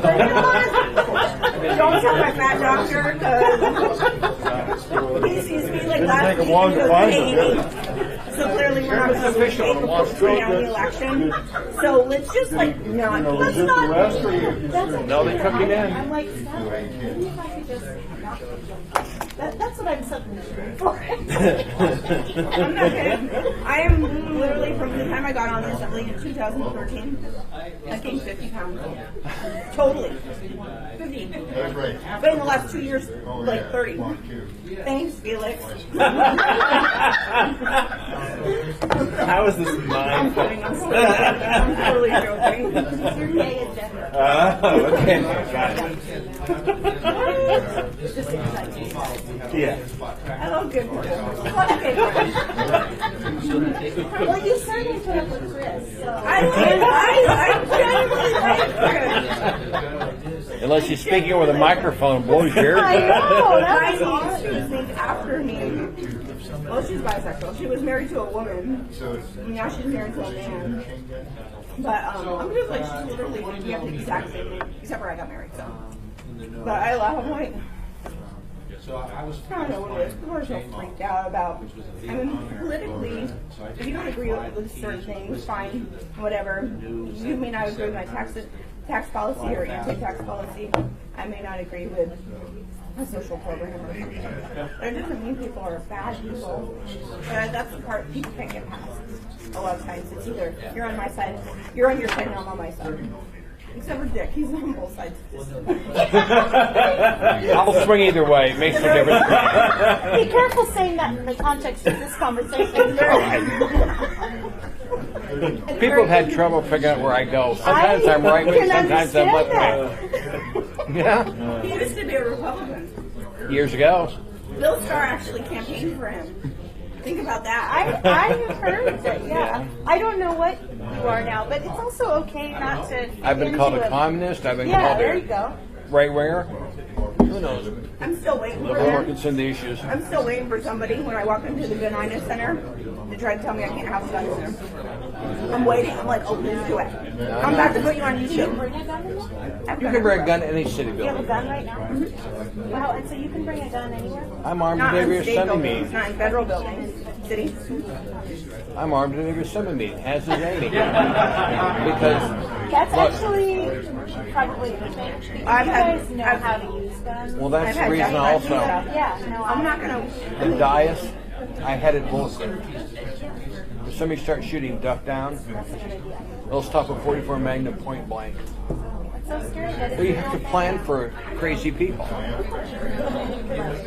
I've had that for Might be a different age. And the fact of the matter is, I've taken a lot of mass shooter courses and stuff, and the average response time, and the average mass shooting incident is over within about less than 3 minutes, usually 2.5 minutes or so. And the average response time is about 3 minutes. They can't even get there usually. But if you don't plan for your own safety, no one else will. Yeah. Well, I'm planning for my own safety by sitting up there with you guys. Just ducking cover. I'll just hide. Let's call this work session back to order. We now have Lance Wilbur in the room. I know. I thought you turned the recorder back on, or is it still on? I never shut it I off. know, it was never shut off, so that'll be fun for I don't see the light on. Is the light on? No, we were just, a conversation whenever we're When we're out. It's still recording. When we're out. All right, Mr. Chairman, let's talk about solid waste disposal. Got it. Thank you for the extra. Sorry, Amy, you were minute. trying to tell me that, and I, yeah. So let me just start off by saying, with solid waste, that since October 2nd, when we submitted this budget in late September, as you are well aware, solid waste has been doing some adjustments in their future, not only their planning, but their financing and their capital program. So as the Assembly has supported those things, we will be making some adjustments into their budget, their operating and their capital where appropriate based on the recent actions of the Assembly. So what I'm going to share with you is going to reflect what they submitted on October 2nd, and then we'll be working with the department to true up any changes that we need to make as a result of the changes the Assembly has approved. And but what I'm going to share with you, because there's a couple pieces in here that are noted differences, and I will try to highlight those for you. So we're going to start with an 8-year summary. I think the revenues and expense lines were obviously going to change a little bit based on some adjustments in their rate increases that we have included in their disposal and their collections, 5% for each, and I know that that is different for one of the utilities. So on their disposal side, Mr. Spacker can correct me, is the 5% is on the 5% is on collections, and then disposal will be 6. So disposal will be 6 and a quarter. Okay. So if we look at slide 51, you can see the disposal. It says proposed annual rate increase instead of 5% down there. That would be 6.25, and we will need to make that adjustment, which will then affect the changes in all of the things here. Similar to other departments, rather than give you something different than what's in the proposed budget, we can work, and when we do submit an S version, we will update these slides for your benefit. But this is what you have in your budget right now. So I think the other thing I want to point out is on, it's going to be on the next slide, Mr. Chairman. 52? Questions on the 8-year summary. Any questions, Mr. Dyson, sir? Yeah. These intrigue me, the being flat going out there. What are your assumptions from the volume and stuff? I expect we all think there'd be a population increase by 2 or 3 years out there. We just haven't seen really any appreciable growth over the years, and we're just anticipating that that's going to continue. So it's a little bit independent of population growth. No, I mean, actually, because it's been relatively flat, population growth is why we're anticipating our tonnage to remain on that constant kind of steady state that you're seeing. Okay, I'm slow. That doesn't make sense to me. Okay. And are you assuming here that our efforts of recycling and all that helps to keep it slower, and that maybe that offsets population increase? That plays into it a little bit, yes. All right. Thank you. Thank you, Mr. Dyson. Any other questions from Assembly members? Please continue. Go ahead, Ms. Davidson. Go Sorry to interrupt you. Just to add to what Mr. Dyson said, I don't think you're slow. I think we've seen presentations from other departments showing that population sort of will be stagnant, and then in a year or two might start growing, and particularly with respect to discussions about housing and providing affordable housing and stuff. So I think your point is good. I guess what you're saying maybe is that recycling and other things will counterbalance that. Well, and even with our enhanced recycling efforts recently, we haven't noticed an appreciable decrease in the amount of tons that we're getting every year. Oh, so then this probably doesn't make sense to have it flat. Right? I mean, Let me jump in. The tons disposed of, it depends on what we do with it. I mean, that's not the amount that's all automatically going to the landfill. That's the amount they receive, and how they distribute that and recycle that amount of material could be different over the time. The other thing I would note is that typically when we do projections, while we do take population into account, many times the departments will look back at the last 2 or 3 years and then look at sort of the average of what that would be, and then unless there's a known dramatic spike in population that would generate more waste stream, then they could do that. But typically they look at the last 2 years and then they make a projection, they flatline that out. We do that in OMB when we're making long-term projections. Unless we know the huge spike, we look at the last 3 to 5 years. We look at projections for population based on the Department of Labor or AEDC, and we make projections based on that and into the future. And we don't see a huge spike over 300,000 in population in this 6-year period, so that's why it's relatively flat. But I mean, that's one reason why it's flat. But the total amount coming in. Unless we bring the land at Chugach online for housing development, then you may see an increase. But the thing is, right now, there's not any big growth going on in Anchorage, as there was in the 80s and 90s. Every time we turned around, it was going up. We just haven't seen that development here. And some people say because we don't own the land for it. Anyway, please continue. Thank you. So I'm going to move on to revenue and expenses. So I'm on slide 52. Get to slide 52.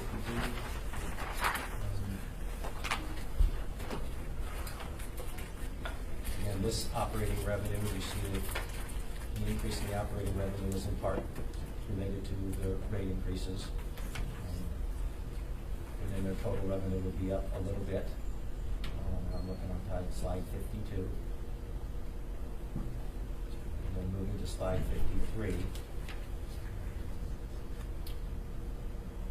I don't really think I have any significant changes in here unless you have any points I want to point out, unless you have any particular questions. Questions from Assembly members? Ms. Quinn Davison. Sorry.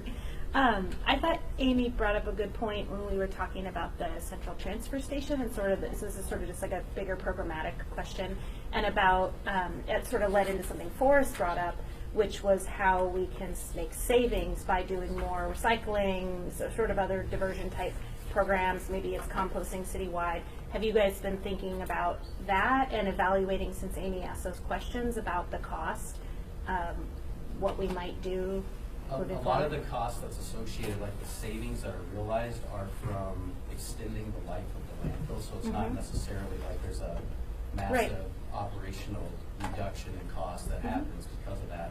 It's more of a, we get to keep the landfill open for 20 more years instead of just, closing in 2050. No, that was clear from your presentation. But then Amy and Forrest both asked follow-up questions about, well, how effective is it to keep, what do we do to keep the landfill operating longer, and what different mechanisms are there to do that? And then I think she had actually asked specifically for some follow-up information about that. So have you guys been thinking about that? What programs could we do? That's that percent of diversion from the landfill. So every piece of garbage that we divert from the waste stream into a recycling stream doesn't go into the landfill, which that's what we're selling there as airspace.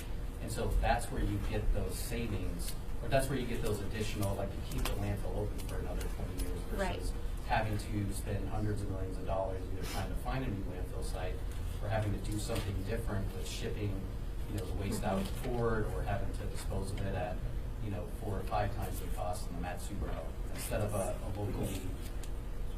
I feel like I might be not communicating well. I totally get what you're saying. Okay. So what kind of programs are you guys doing to make it so that we can extend the life of the landfill?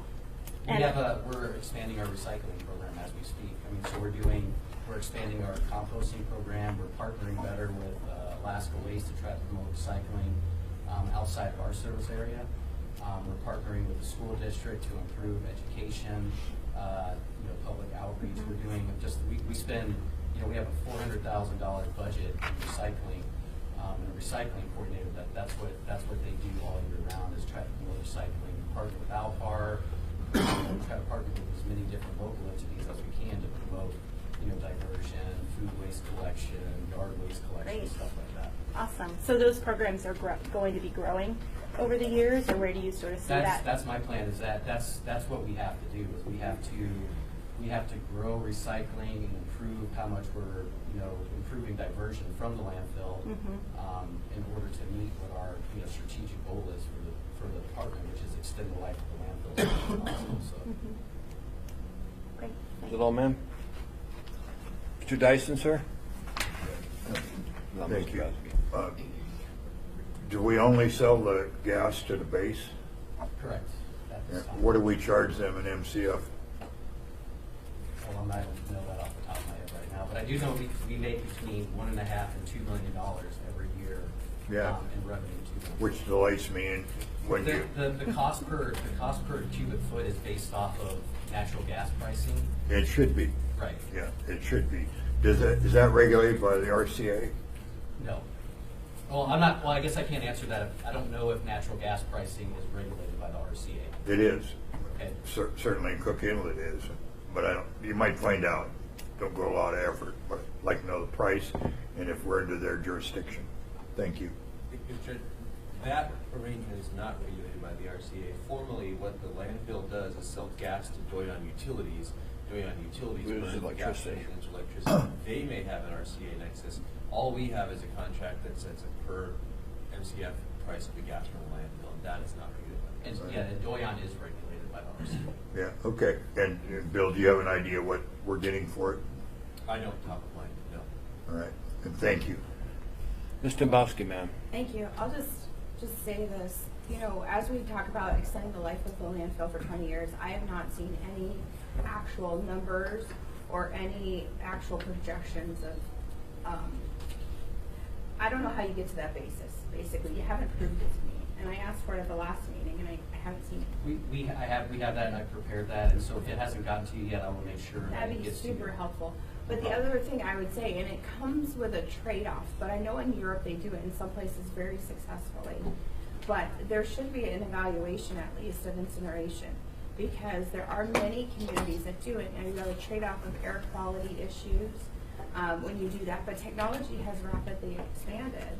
And so this should be another thing that we're looking at. Not just, we have to expand the life of the landfill. I mean, when you look at real diversion, I mean, that's one of the most successful ways they've done it. I agree with you 155%. I actually, that's why you got excited. See, those environmental classes I took are paying off. So that's. You struck a deep breath. I'm going to take a. I can see your excitement. But I mean, I was lucky He kind of got out of I his chair. went to a facility in West Palm Beach, which is the most state-of-the-art facility in the United States that does just that. They burn their trash. They reduce the waste volume by over 90%. They convert 70 megawatts of power that they sell back to Florida Power and Light. But that's our department's big, hairy, audacious goal is to do something like that. I mean, and this everyone here's goal should be that, to try to do something like that in 10 years. Because back to the back to zero waste and talking about the life of the landfill, if you're to reduce the amount of garbage going to the landfill by over 90%, you increase the life of the landfill by 130, 140 years at a minimum.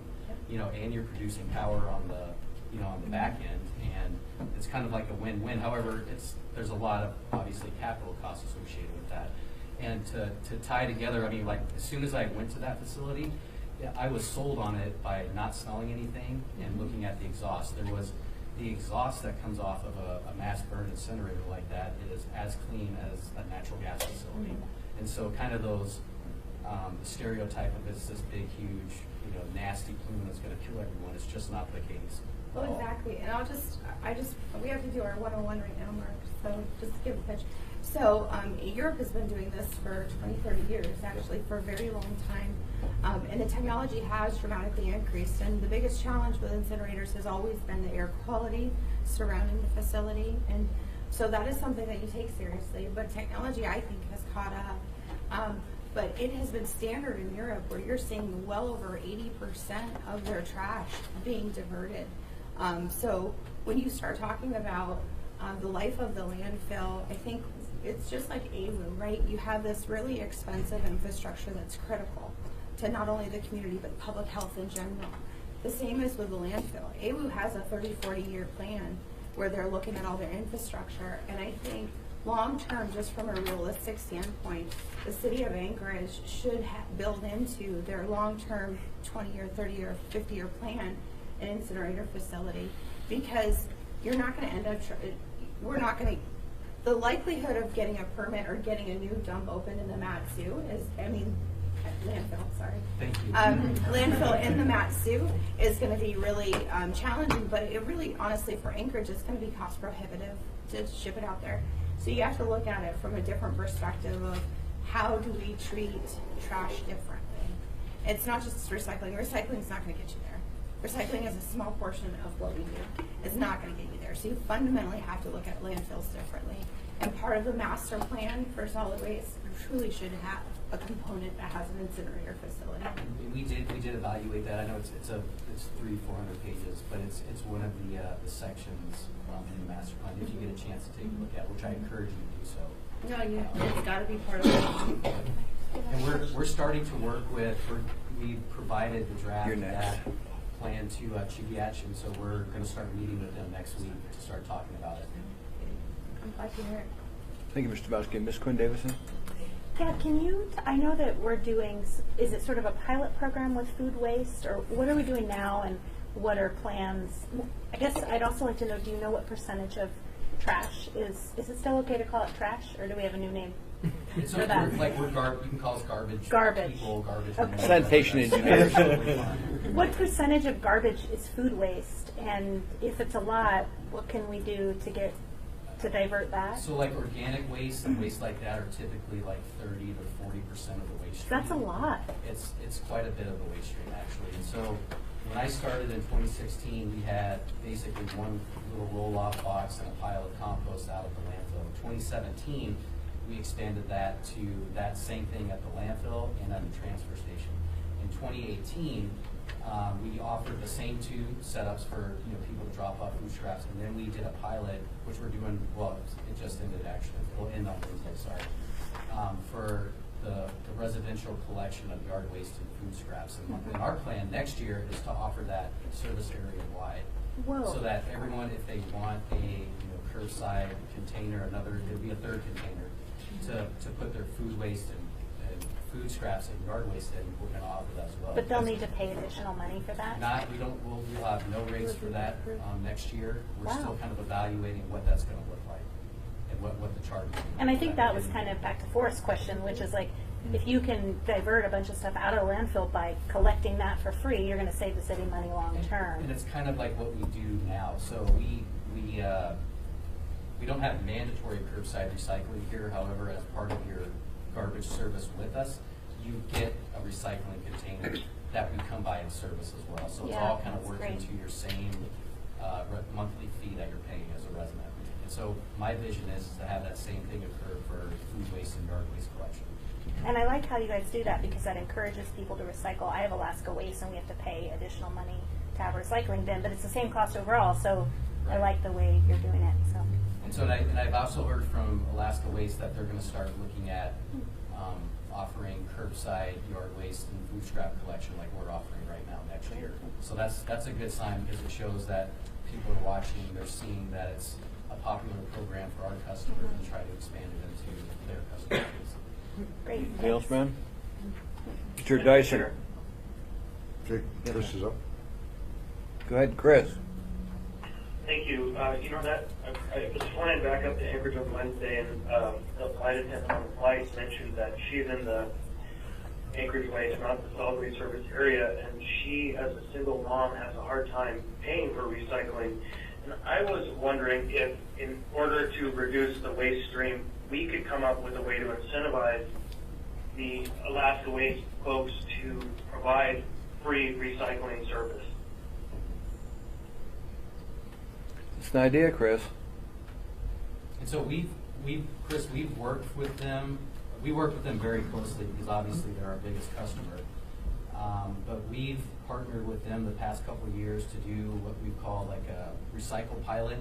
A recycle boost basically is we provided grant funding for them to offer recycling. We would pay for the first quarter.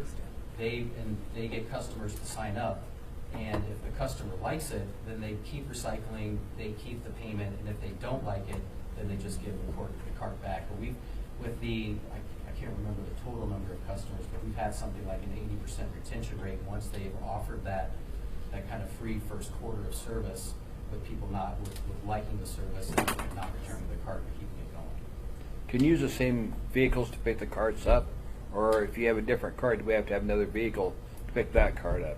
Well, it's the same vehicle, however, you can't commingle. I know, I just want to know. You obviously can't pick up both at the But you same don't have to have time. another vehicle. You can simply, you have to have another one to pick it up. Use the same vehicle, but you got to have the trash cleaned out of it. Right, correct. The garbage.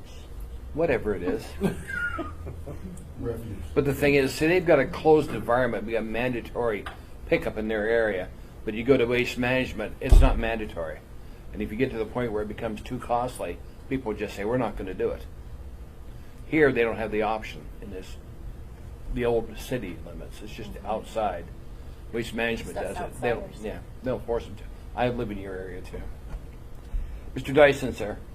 Yeah, I appreciate what you're doing and the good ideas for the future you're working on. And organic waste, food waste, lots of areas becomes fertilizer, pet food, and fish oil, hugely valuable.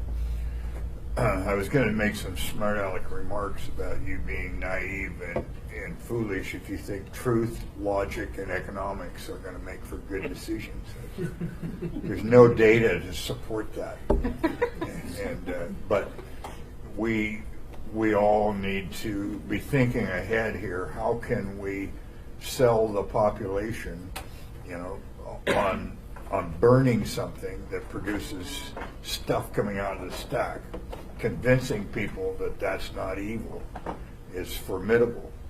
And we have a fair population of environmental nutcakes that can't see that technology is solving those problems. And I don't mean to be disparaging, but we've got a sales job to go forward to convince people of the reality. Sorry, I'm preaching again, but it's a valuable message. If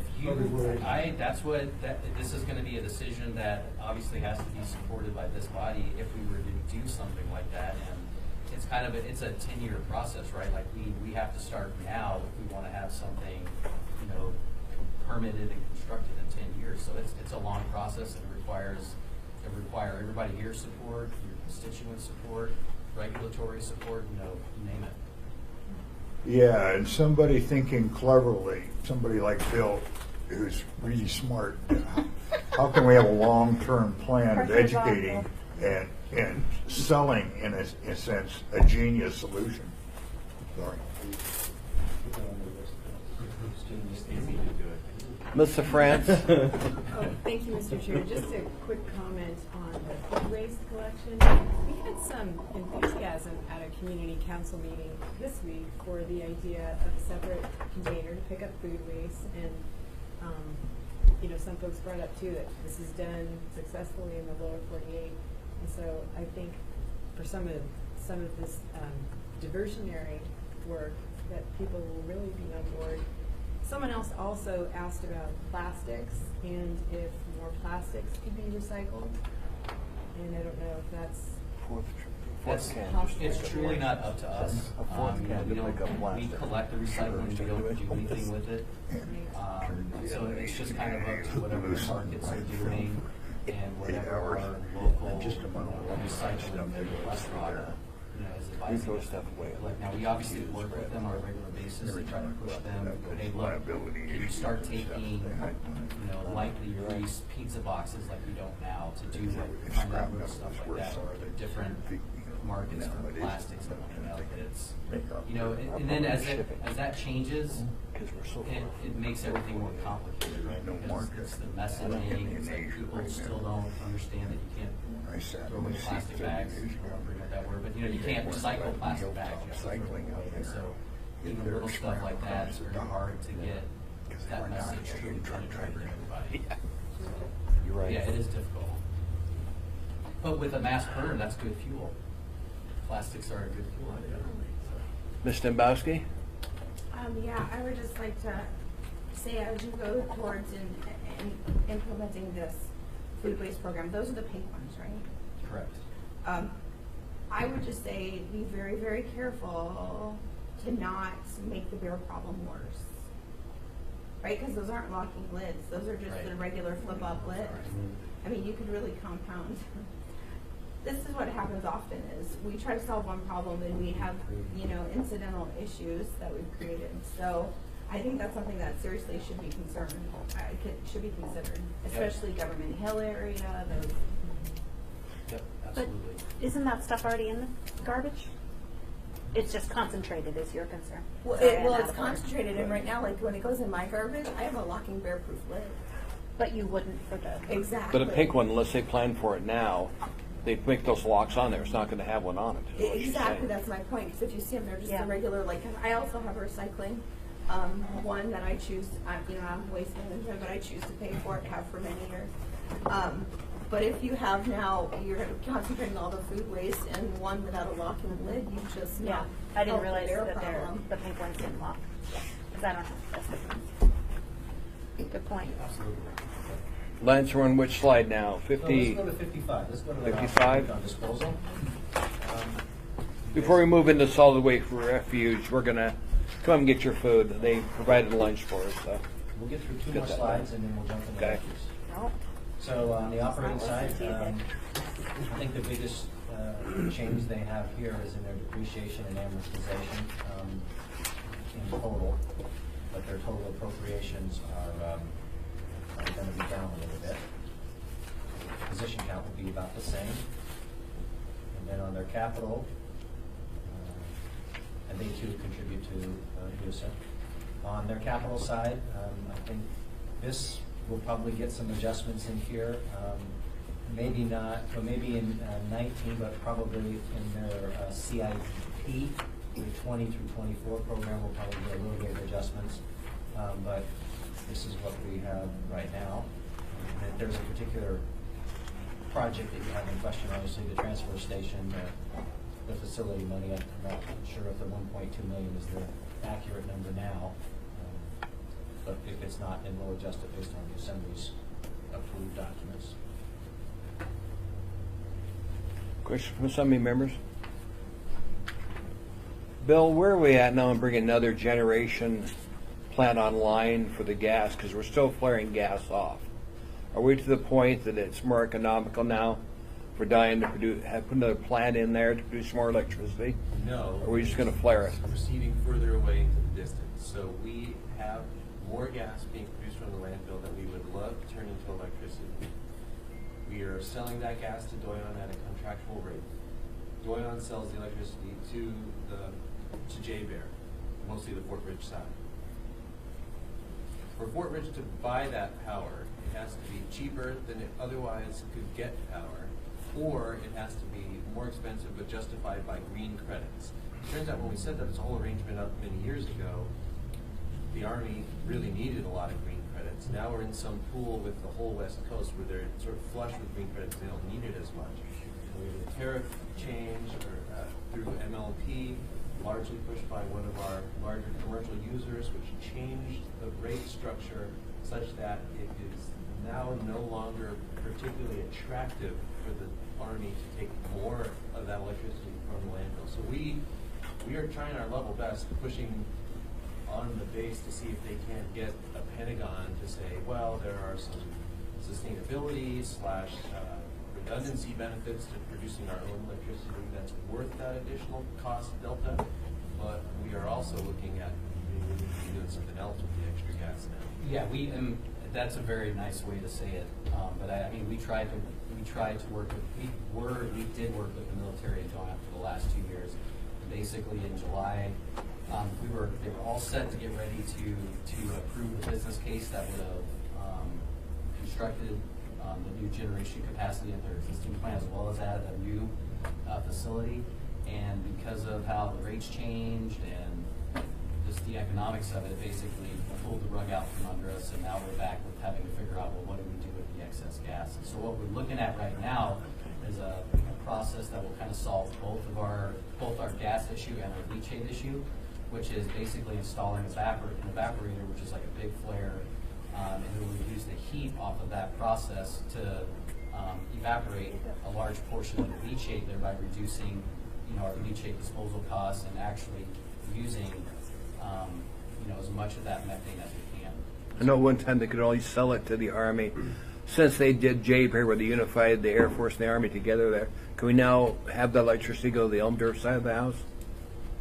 We certainly could. I mean, physically we could, but economically it's still not going to pan out. The problem is MLP is too good a deal for JBR right now, so they're not looking for SWS to provide them electricity. But to underscore what Mark just said, we're maybe going to use the gas to solve a different problem, which is right now the landfill produces a tremendous amount of what I will call garbage water, and we literally put it in trucks and drive it down the Glen Highway and dump it into the turbine station in Haywood. That's not a great arrangement for anybody. So what we would like to do instead is use some of the landfill gas to evaporate the garbage water so that we don't have that number of trucks on the highway and we aren't putting it in. Correct. Fred? Yeah. I assume that you all in Fort Ridge have explored them using the gas to heat buildings. That doesn't work either. It's very difficult to get local base commander top brass to make decisions. Just the nature of the game. Our best strategy is to go to our congressional delegation. Dan Sullivan sits on the Armed Forces Committee, and they can put some real pressure on getting the bases to do a reasonable thing, and so on. So I just suggest respectfully considering that option. And Dan is well thought of by his colleagues and in a position to make some difference for what it's worth. Other questions from Assembly members? Okay, Lance. All right, so I think you wanted to take a minute or two. Why don't you take a minute to get some Okay, pizza? On to refuse, we're about 15 minutes behind, but I think we're doing okay. I think we can catch up. We have till 3. It's not going to go that long. Yeah. Thank you very much. Feeling It's not like- going to go that long, Feeling okay? not a goal? Is that- Feeling well, Get some pizza. if Amy and I keep at it, it might. I know what time Amy has to leave for a radio show, okay?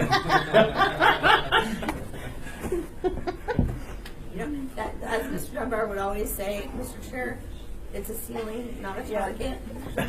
But I know when you leave.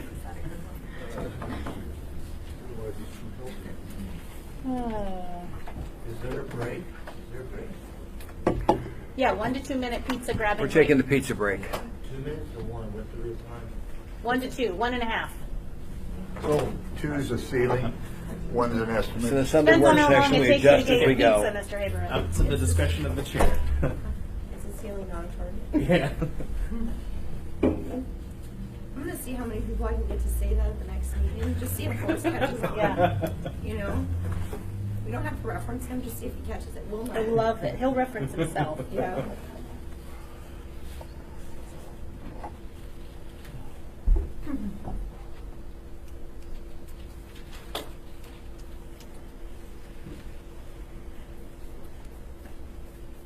By the way, if you guys want something to eat, come get some pizza, okay, please?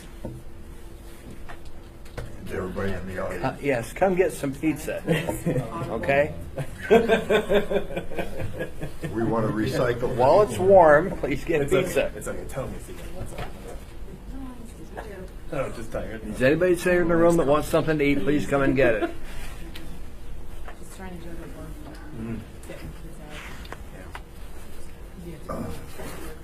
I will have to go with you after this. I like I can Chris's leave it. email.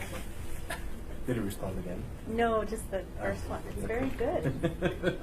Real direct.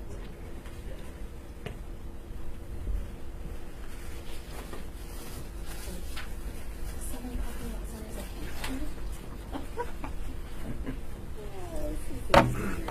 This is a good one. Not yet. No, I'm gonna hopefully reply. So Lance, you ready? Yes, sir. All right. Please continue, so, sir. We're going to move on to the second utility of the solid waste, the refuse side of the house. And again, the numbers that we see here are likely going to, well, these actually might not change as much because the 5% that we have on the refuse side is not going to change as a result of the actions of the assembly. So I think the revenue side here will be similar. And moving to the end of their 8-year summary, at the end, the total amount of revenue, at least for the difference between 18 and 19, will be up slightly, about 5%, in part result of that rate change.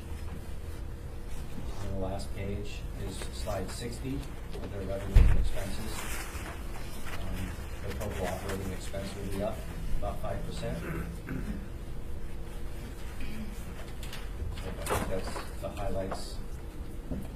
Talking to Mr. Spafford, I don't think there's any other highlights on the refuse side, at least in the revenues and expenses, that we want to point out. Unless you have any questions. Any questions from assembly members? Chris, any questions? Guess not. All right.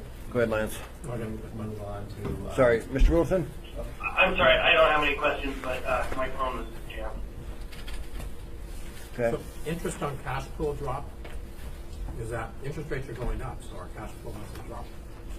What slide are you on? Page 59. Thank you.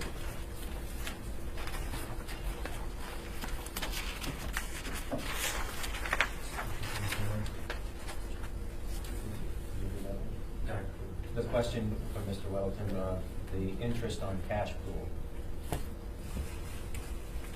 Well, I just say, 2017 is 130, and then we go 80, 80, 80.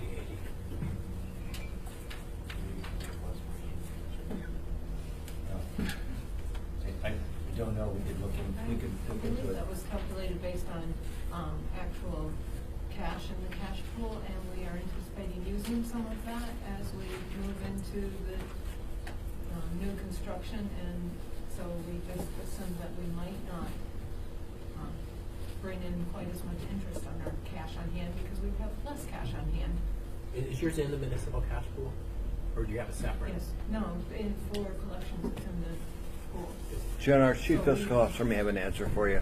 The second piece about 2018 is because interest rates have been rising dramatically, the amount of earnings in 2018 have been less than what they were in 2017. Oh, because you're in bonds or something? Yes, it's all in fixed interest. That's your question, sir? Any other questions from assembly members? Go ahead, Lance. Okay, we were on slide 62, which is the operating side of the house for refuse on their personnel. So no changes in their position count. A slight adjustment in their salaries. Some non-labor adjustments, a little bit for the use of contribution, and charges from other departments. So, Page 63. thank you, Mr. Chairman.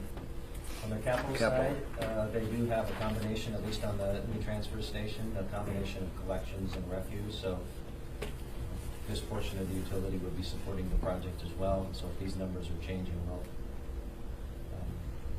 Electric collection collection vehicles? Collection vehicles? Electric? What's that?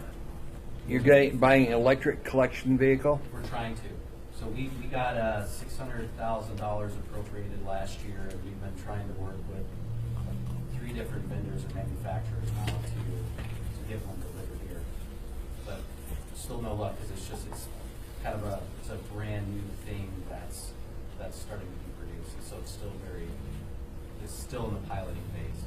Okay.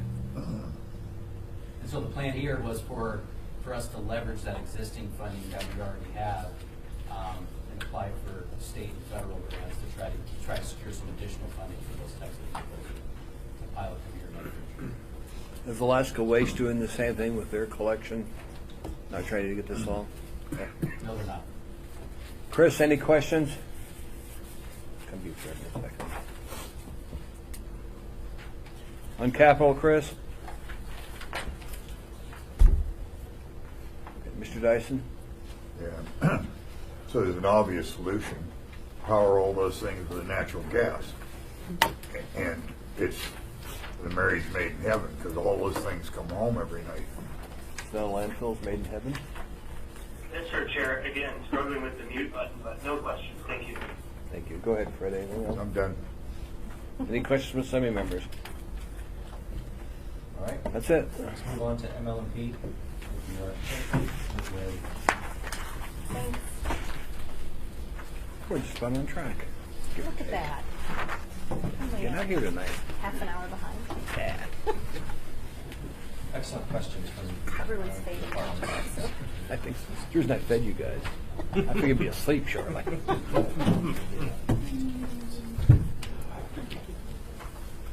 So, Mark, you're on slide 65. With the sale going forward, everything in 2020 goes zip, right? Okay, Get this go ahead done. and start with their 8-year summary. Looking at slide 66, there's 102. In their net income, they're in a positive situation from 2000, and at least where they think they're going to be in 2018 and what you continue to do in the future. And actually, plans, the 2018 numbers are not consistent with what we provided to OMB. That's the electric only side. When you include the gas part of it with savings that we receive, it's actually a positive number in 18 as well. Investments. Moving on to slide 67. This will be the second half of their 8-year summary. I mean, there's really no significant swings in what they've had in 17, 18, and 19 on this 8-year summary. So I'm going to go to the last slide, Mr. Chairman, slide 68, which is the first slide of their revenues and expenses, at least on the electric side. We will then go to the gas side after we get done with the electric. So there is a change in the amount of operating revenue as it relates to the 2018 and 19. That number will actually get modified as well in the numbers.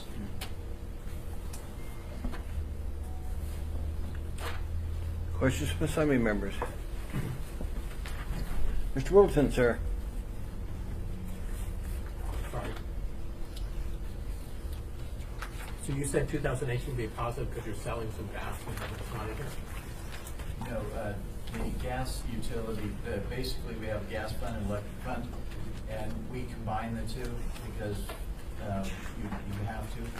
And so it will be positive because there are savings that we receive as a result of using our own gas, and it generates a positive number. So it's not shown here in the... Yeah, for 18 is $14 million positive. Okay. And then looking at page 67, wait, oh, maybe that, oh, the same one, I'm sorry, back at 66. Capital Improvement Program, 23 million, 28 million in 18, and then 42 million in 19. So we're about to sell you, and we're renovating, to get a higher price. 66, I said 67. Like we did at 66. So the capital improvement program, all of a sudden we're bumped way up, 50%. Some of that's driven by investment at BRU. We have to invest in BRU in the last few years. We have not drilled any new wells, and this year we did some well workovers. But in order to maintain the flow necessary to be able to provide all of our gas, we're going to have to invest money. That money is actually from the deferred deferred regulatory liability for gas sales. So it was gas that we had sold in the past, and that's what funds those investments. But you see it as a larger number. It's just funded by the money that we have deferred. So you kind of saved up the money, now you're spending it. Yes. So is this, post-sale, is this factor into the selling price? Do we recoup this, or we don't because you already, it was an asset that was cash sitting there, and now it's an asset because you did the work, is that right? The gas field is factored into the sale, but there's not a number associated with it because the gas field was paid for primarily by ratepayers, and so it has to benefit ratepayers. So Chugach can't buy the gas field and then mark up the price. And the deferred regulatory liability, the money that sits in there, because we're selling gas today to third parties. It's a small amount, but we're selling it, and then those monies go into that fund. That will be transferred because it's a restricted fund, and it has to be used for the benefit of ratepayers. So it will be transferred along with the gas field, and so we expect that Chugach won't do anything different with the field than what we do today. Mr. Wilson? Thanks. Any other questions from Assembly members? Please continue, Lance. Okay, I think we were about ready to start the revenue expenses on page 68. I think we talked a little bit about that one. Going to page 69. Don't have any significant changes or notes on here. And then I'm going to move to slide 70, Mr. Chairman, and this will be the last page of the revenue and expenses.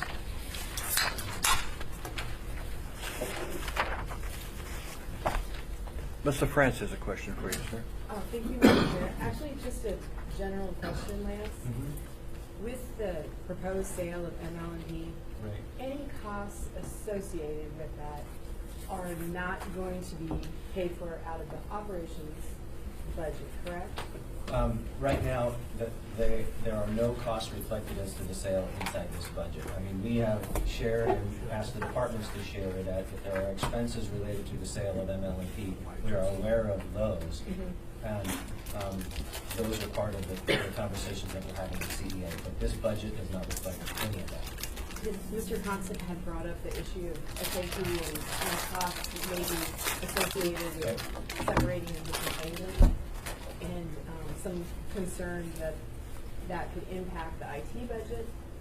But in that case, I mean, we've got certificate of participation funding to cover all the costs associated with the sale and transaction, right? So if there was something like that, it would be tracked differently? Yes, so two things. The actual amount of contribution, when we built SAP, the amount of contribution in the capital investment in SAP as it relates to ML&P, we know what that number is. We've made our negotiating team aware of that. We also have made an estimate on the actual cost if we separate ML&P from SAP.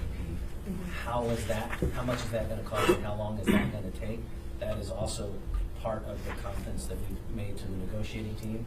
When the sale occurs, we will have to amend this budget if it occurs early in 19 to incorporate those, and you will see where those, you will see, for example, the amount of debt recovery and IT related to SAP will go down, assuming that ML&P's contribution to that debt is paid for as part of the sale.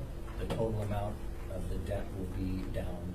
The recovery will be less by probably $8 million. So yes, we are thinking well ahead on this one. Our CFO has a comment. So, for the chair, you got an Assembly Information Memorandum 111, which was our summary of economic effects, and it details all of the costs and expenses related to the transaction itself, including what Lance was talking about, specifically about the safety issue. But it details all the costs of the work to Please continue, Lance. I have a question. Sorry, Mr. Wilson? What page are you on here? 70. I'm way behind. So operating revenue commercial. I'm behind or you're behind? I'm at 68. Okay. Commercial 2017 actual, assuming, 120 million, then in 18 you expected 96 million, but you got 132 million. And we're guessing for 2019 it'd be substantially less than 109. Is that? I mean, we overshot in 18, which was good. What makes you think it would drop so much? Are you following that? It's the second line on that.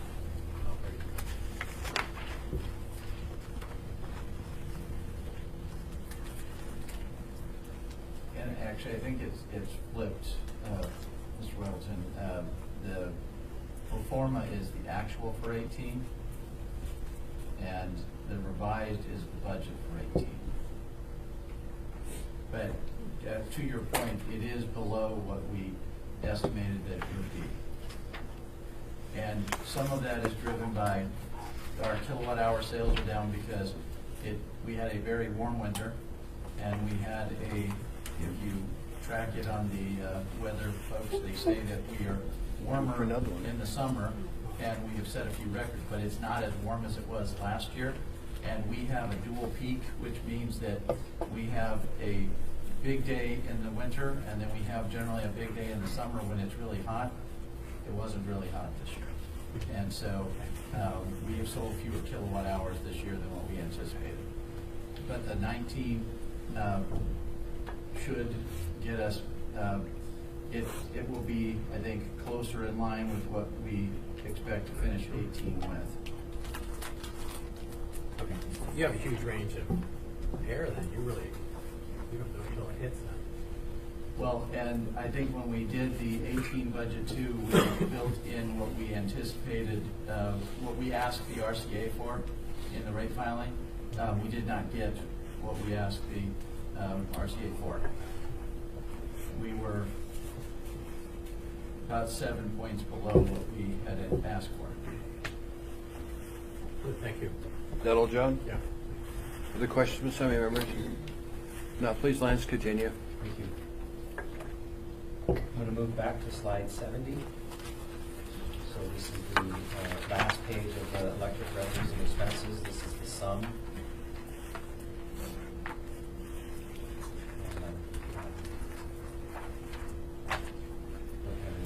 Anything I want to point out on this one. So I'm going to move to operating, the first slide of operating, the only slide of operating, slide 71.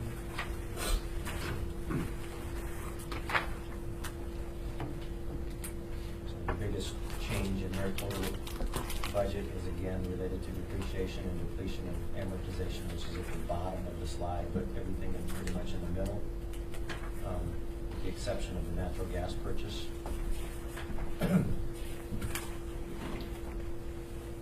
could let Mr. Johnson or Ms. Morrison speak to any of those swings. And I think that the change in natural gas is primarily related to transportation. Instar had a rate filing, and our cost of transporting the gas went up. We had a legacy way in which we accounted, or they accounted for us. Everybody, all the other commercial customers were accounted for differently. And so in this case, we got pushed into the way that everybody else accounts for it. And as a result, our cost of transporting the gas went up. And we also had an increase in the cost of gas that we purchased under what was the Conoco contract is now the Hillcore contract. It went from $7.50 up to, I believe, $8.42 per MCF. Any questions from some members? Yes, Ms. Wolf. So are the columns switched on these two, the revised and the pro forma? I'm sorry. You said on that one chart on 67 that the revised and the budget were, or the actual and the budget were switched for 18. Are they switched in these tables as well? In this particular instance,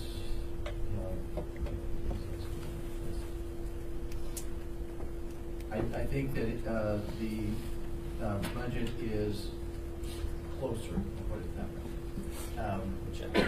And Ms. Morrison pointed out that this was a decrease in the natural gas purchases, and that is related to all of those things that I talked about did happen, but what we also saw was a drop in the cost of production of our gas from BRU. It went down to below $2.50 per MCF. The market is currently at about $7.50. And in the rate case, the commission asked us to continue that into 18, even though that was not the cost of the gas. It was slightly higher than that. So they used some of those DRLGS money, the deferred regulatory liability for gas sales. They used that to reduce the cost of gas to our customers. But that was a one-time deal, and it was, I believe, about $5 million. Is that all, sir? Yeah, thanks. Mr. France, ma'am? Thank you, Mr. Chair.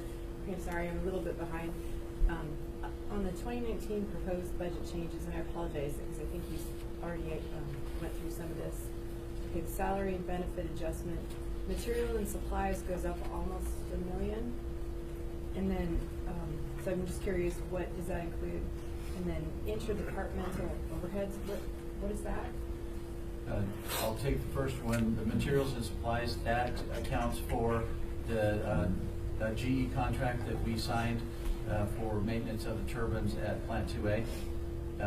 Long term, it is a much better deal for us to sign this agreement and have them be responsible for all of the maintenance associated with it, as opposed to we do the the periodic maintenance and then we're responsible for whatever it costs. Under this, we can lock in the cost of those repairs. And then with the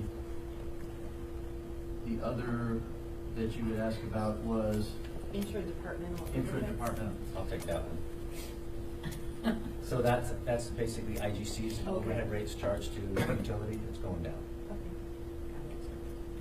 Well, actually, I believe what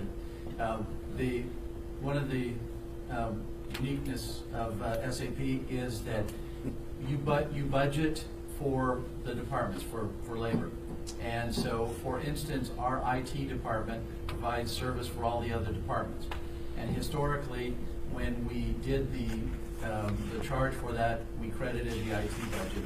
SAP doesn't allow you to do that, so we worked with Lance and his folks, and there is labor that's in that piece that we charge to the other departments.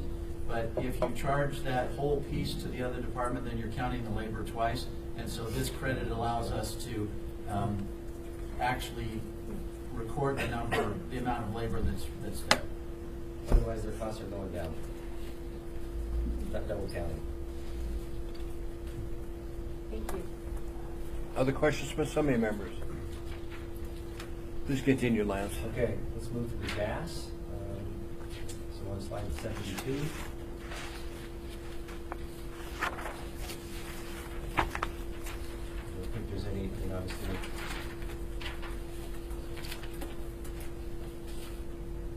So their net, obviously, their interest income is going to be up almost 24% on this one, but their total revenues are going to be up about more than 6.5, or about 6.5. And then I want to go to slide 73, which is the gas revenues expense continue.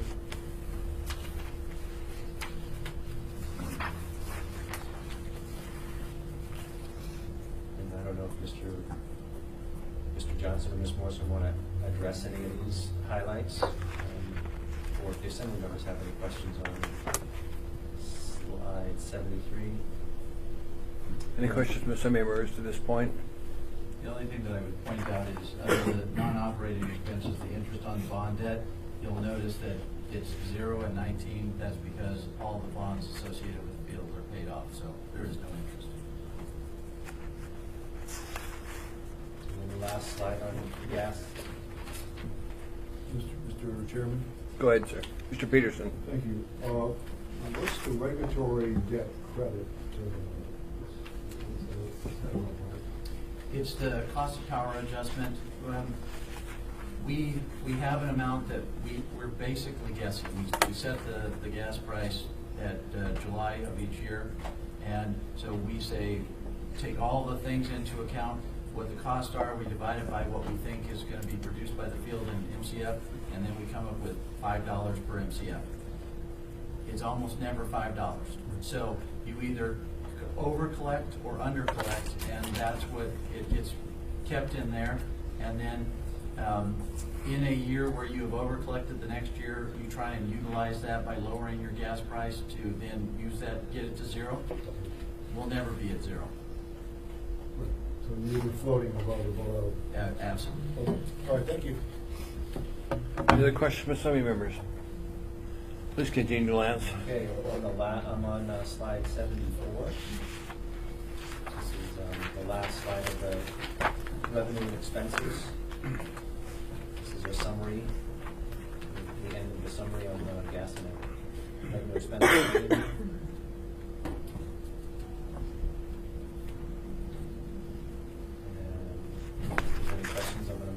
Operating side of the department. This is their, again, the reconciliation page.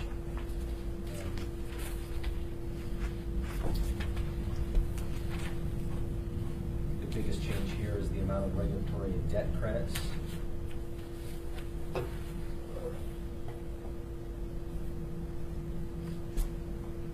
Questions from some of your members? Don't appear to be any. Thank you, Lance. Moving to 76. This is municipal life. This is their total capital. So this includes their gas and their electric side. Obviously, maintaining the network and the investment of the infrastructure they've got in place, continue to do that. And this addresses, I believe, Mr. Weddleton's question. If you look at the first equity in operations of $29 million, and then you have contributions to native construction. Those are customers that ask for service and they pay a portion of the cost to hook them up, and then the $9.6 million are the funds related to Beluga. And so we haven't, in the last couple of years, spent that money, and we anticipate in 19 that we will, because we need to drill some additional wells. John, any other questions? No, thank you. Thank you, Lance, for the feedback questions. Okay, so we're done. I do want to point to family members the list of the questions that you had last week. We are almost done compiling those. We'll send those through to Desiree. And we'll finish, and so you should have those soon. Yeah, I think you also had some questions on the 28th in the opening work session. We'll get those to you as well. And then there weren't as many questions today that weren't answered here. Mr. Dyson asked a lot of questions and then said he's got satisfaction. So if other questions that we have, we'll move through those. We'll ship them to Desiree to make sure that we got them all. And we'll send them to you as soon as we possibly can.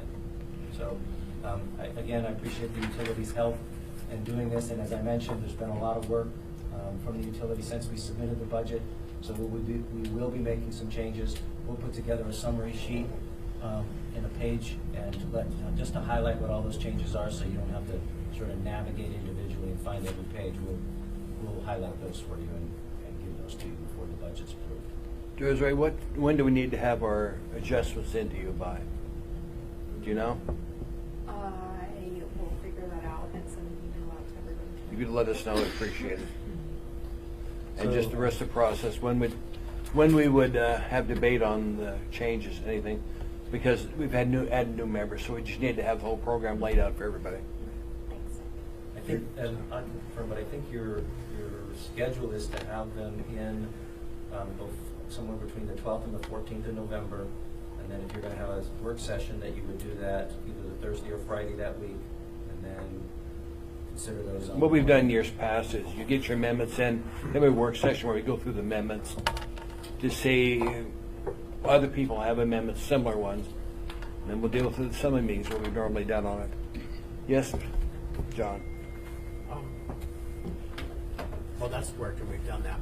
But I think if someone has ideas now, it'd be nice to hear, because otherwise we end up layering on top of each other. We sort it out at another meeting, but if I had some idea now, I know Felix has mentioned that he has some general numbers for increasing our work on homeless. Where's that going to come from? If you have some idea of where you get the money, I think many of us have similar ideas, and we can maybe say, oh, Felix has it, we'll leave it, or no, he's wrong, we'll do it different, whatever. So I'd like to do that if we could. It's a vague idea. We don't have to commit. Well, we can't commit it to work session. But, But just to let you know, there is revenue adjustment being forecast for the Assembly for reduction on the 7th of November. If adopted by the Assembly, could take care of part of the problems on the homeless question. Just a revenue adjustment of a kind. We take the money out of the Assembly? No. It'll be reduced on the meeting on the 7th of November. Oh, you mean so liquor tax? Yes. Okay. So that's going, but when would that kick in? Yeah, that's more long. Kicks in 2020. Yeah. So But what it does, it has a dedicated fund stream. So you can tell your constituents, if it passes, this is where the money will go. There's always problems been in the past. People are afraid it's going to the general pool and have no control over where it goes. This will outline where it's going. It's being introduced by the mayor, myself, and some of my colleagues on the Assembly. But as we worry about 2019. Right. That's going to have to figure out how we're going to plug 19. Yep. This would take effect in 2020. I'm waiting. Chris, Felix is talking now. We'll bring you in a minute. So I will happily have all of those amendments and budget numbers prepared for our work session. Okay. But I don't have it ready. Chris? Yeah, thank you. Just on that topic, I am intending to try to add a position to the health department, which would be a behavioral health director, and I will be happy to work with somebody or anybody on the topic wherever they see that might fit. What's the cost of that? Still to be determined, probably about $120,000 with benefits. Miss LaFrance. Thank you, Mr. Chair. Concerning the amendment you're working on, Felix. Yes. I would be interested in the third scenario that was put forward at the committee where it's 1.225 Sure. million. Are you? Some people might not have, who weren't at the committee meeting yesterday, heard. I wonder if it, at the homelessness committee she's referring to. Does everyone know what Suzanne's talking about? If you just get left behind if you don't. Yeah, right. I mean, just how much to, add to support more abatement and other services.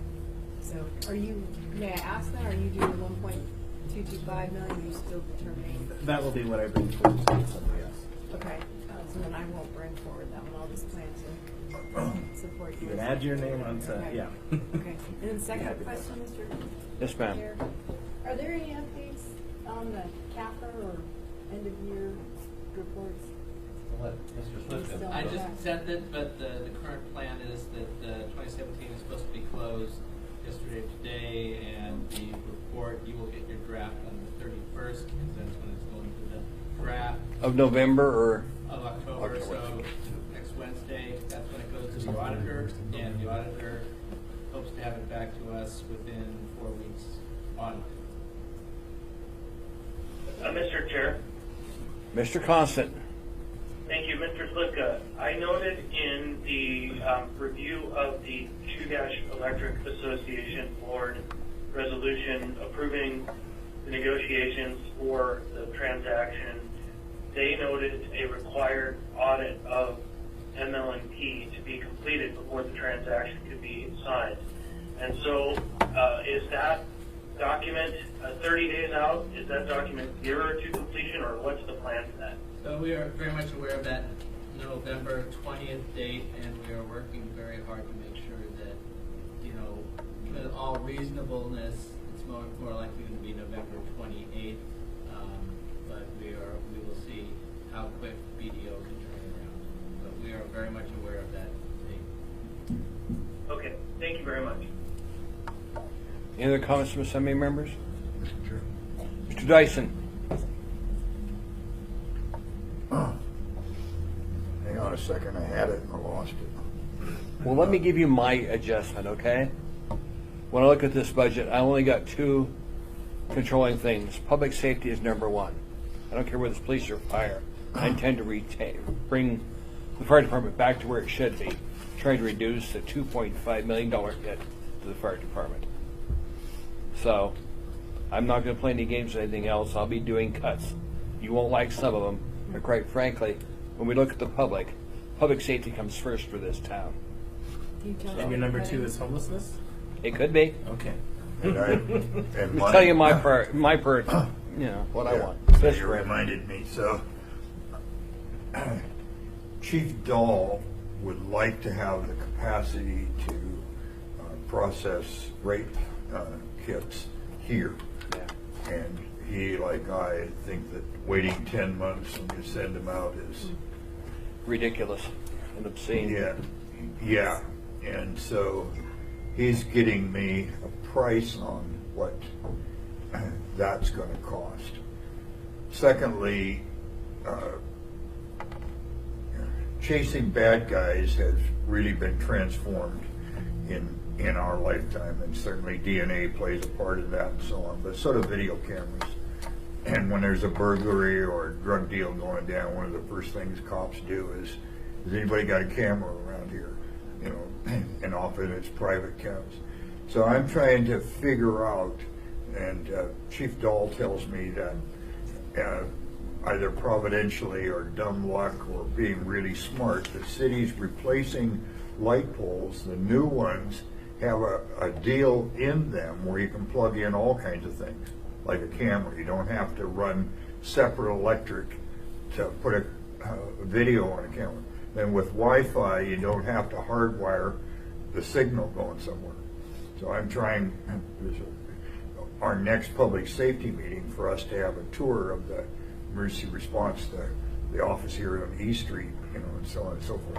Dahl tells me he thinks they have the capacity to take a lot more inputs. So what I'm trying to figure out is if part of the solution we want is to have more video cameras in high crime areas and so on and so forth, how can we put more up? And I just envision a deal where we have a partnership with community councils, local businesses, our police department to figure out where they're going and so on, and maybe communities can raise the money for cameras, which are probably only a few $100 a piece, maybe a little more, you know, and so on. And so I'm looking to put money in the budget for our capacity to process the rape kits and to provide more video cameras.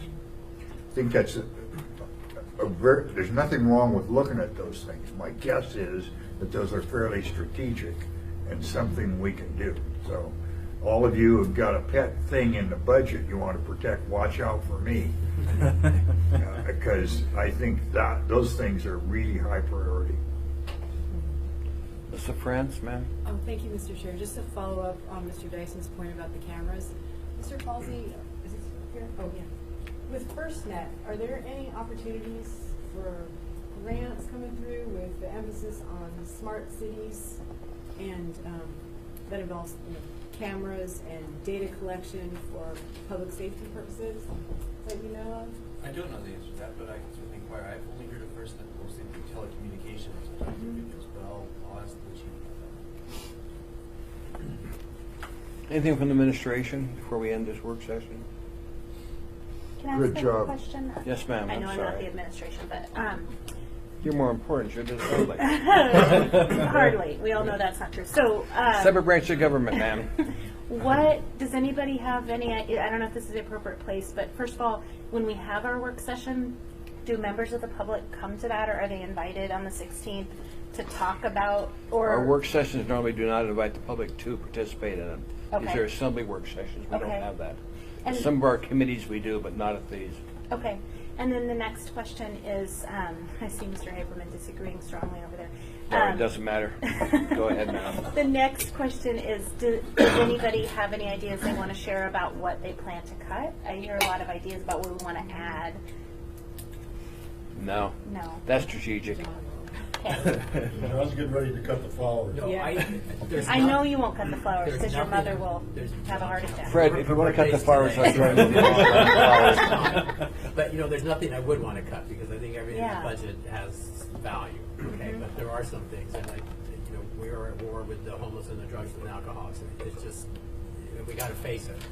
And there are some sacred cows out there, and it's a museum, which is some $5 million perhaps.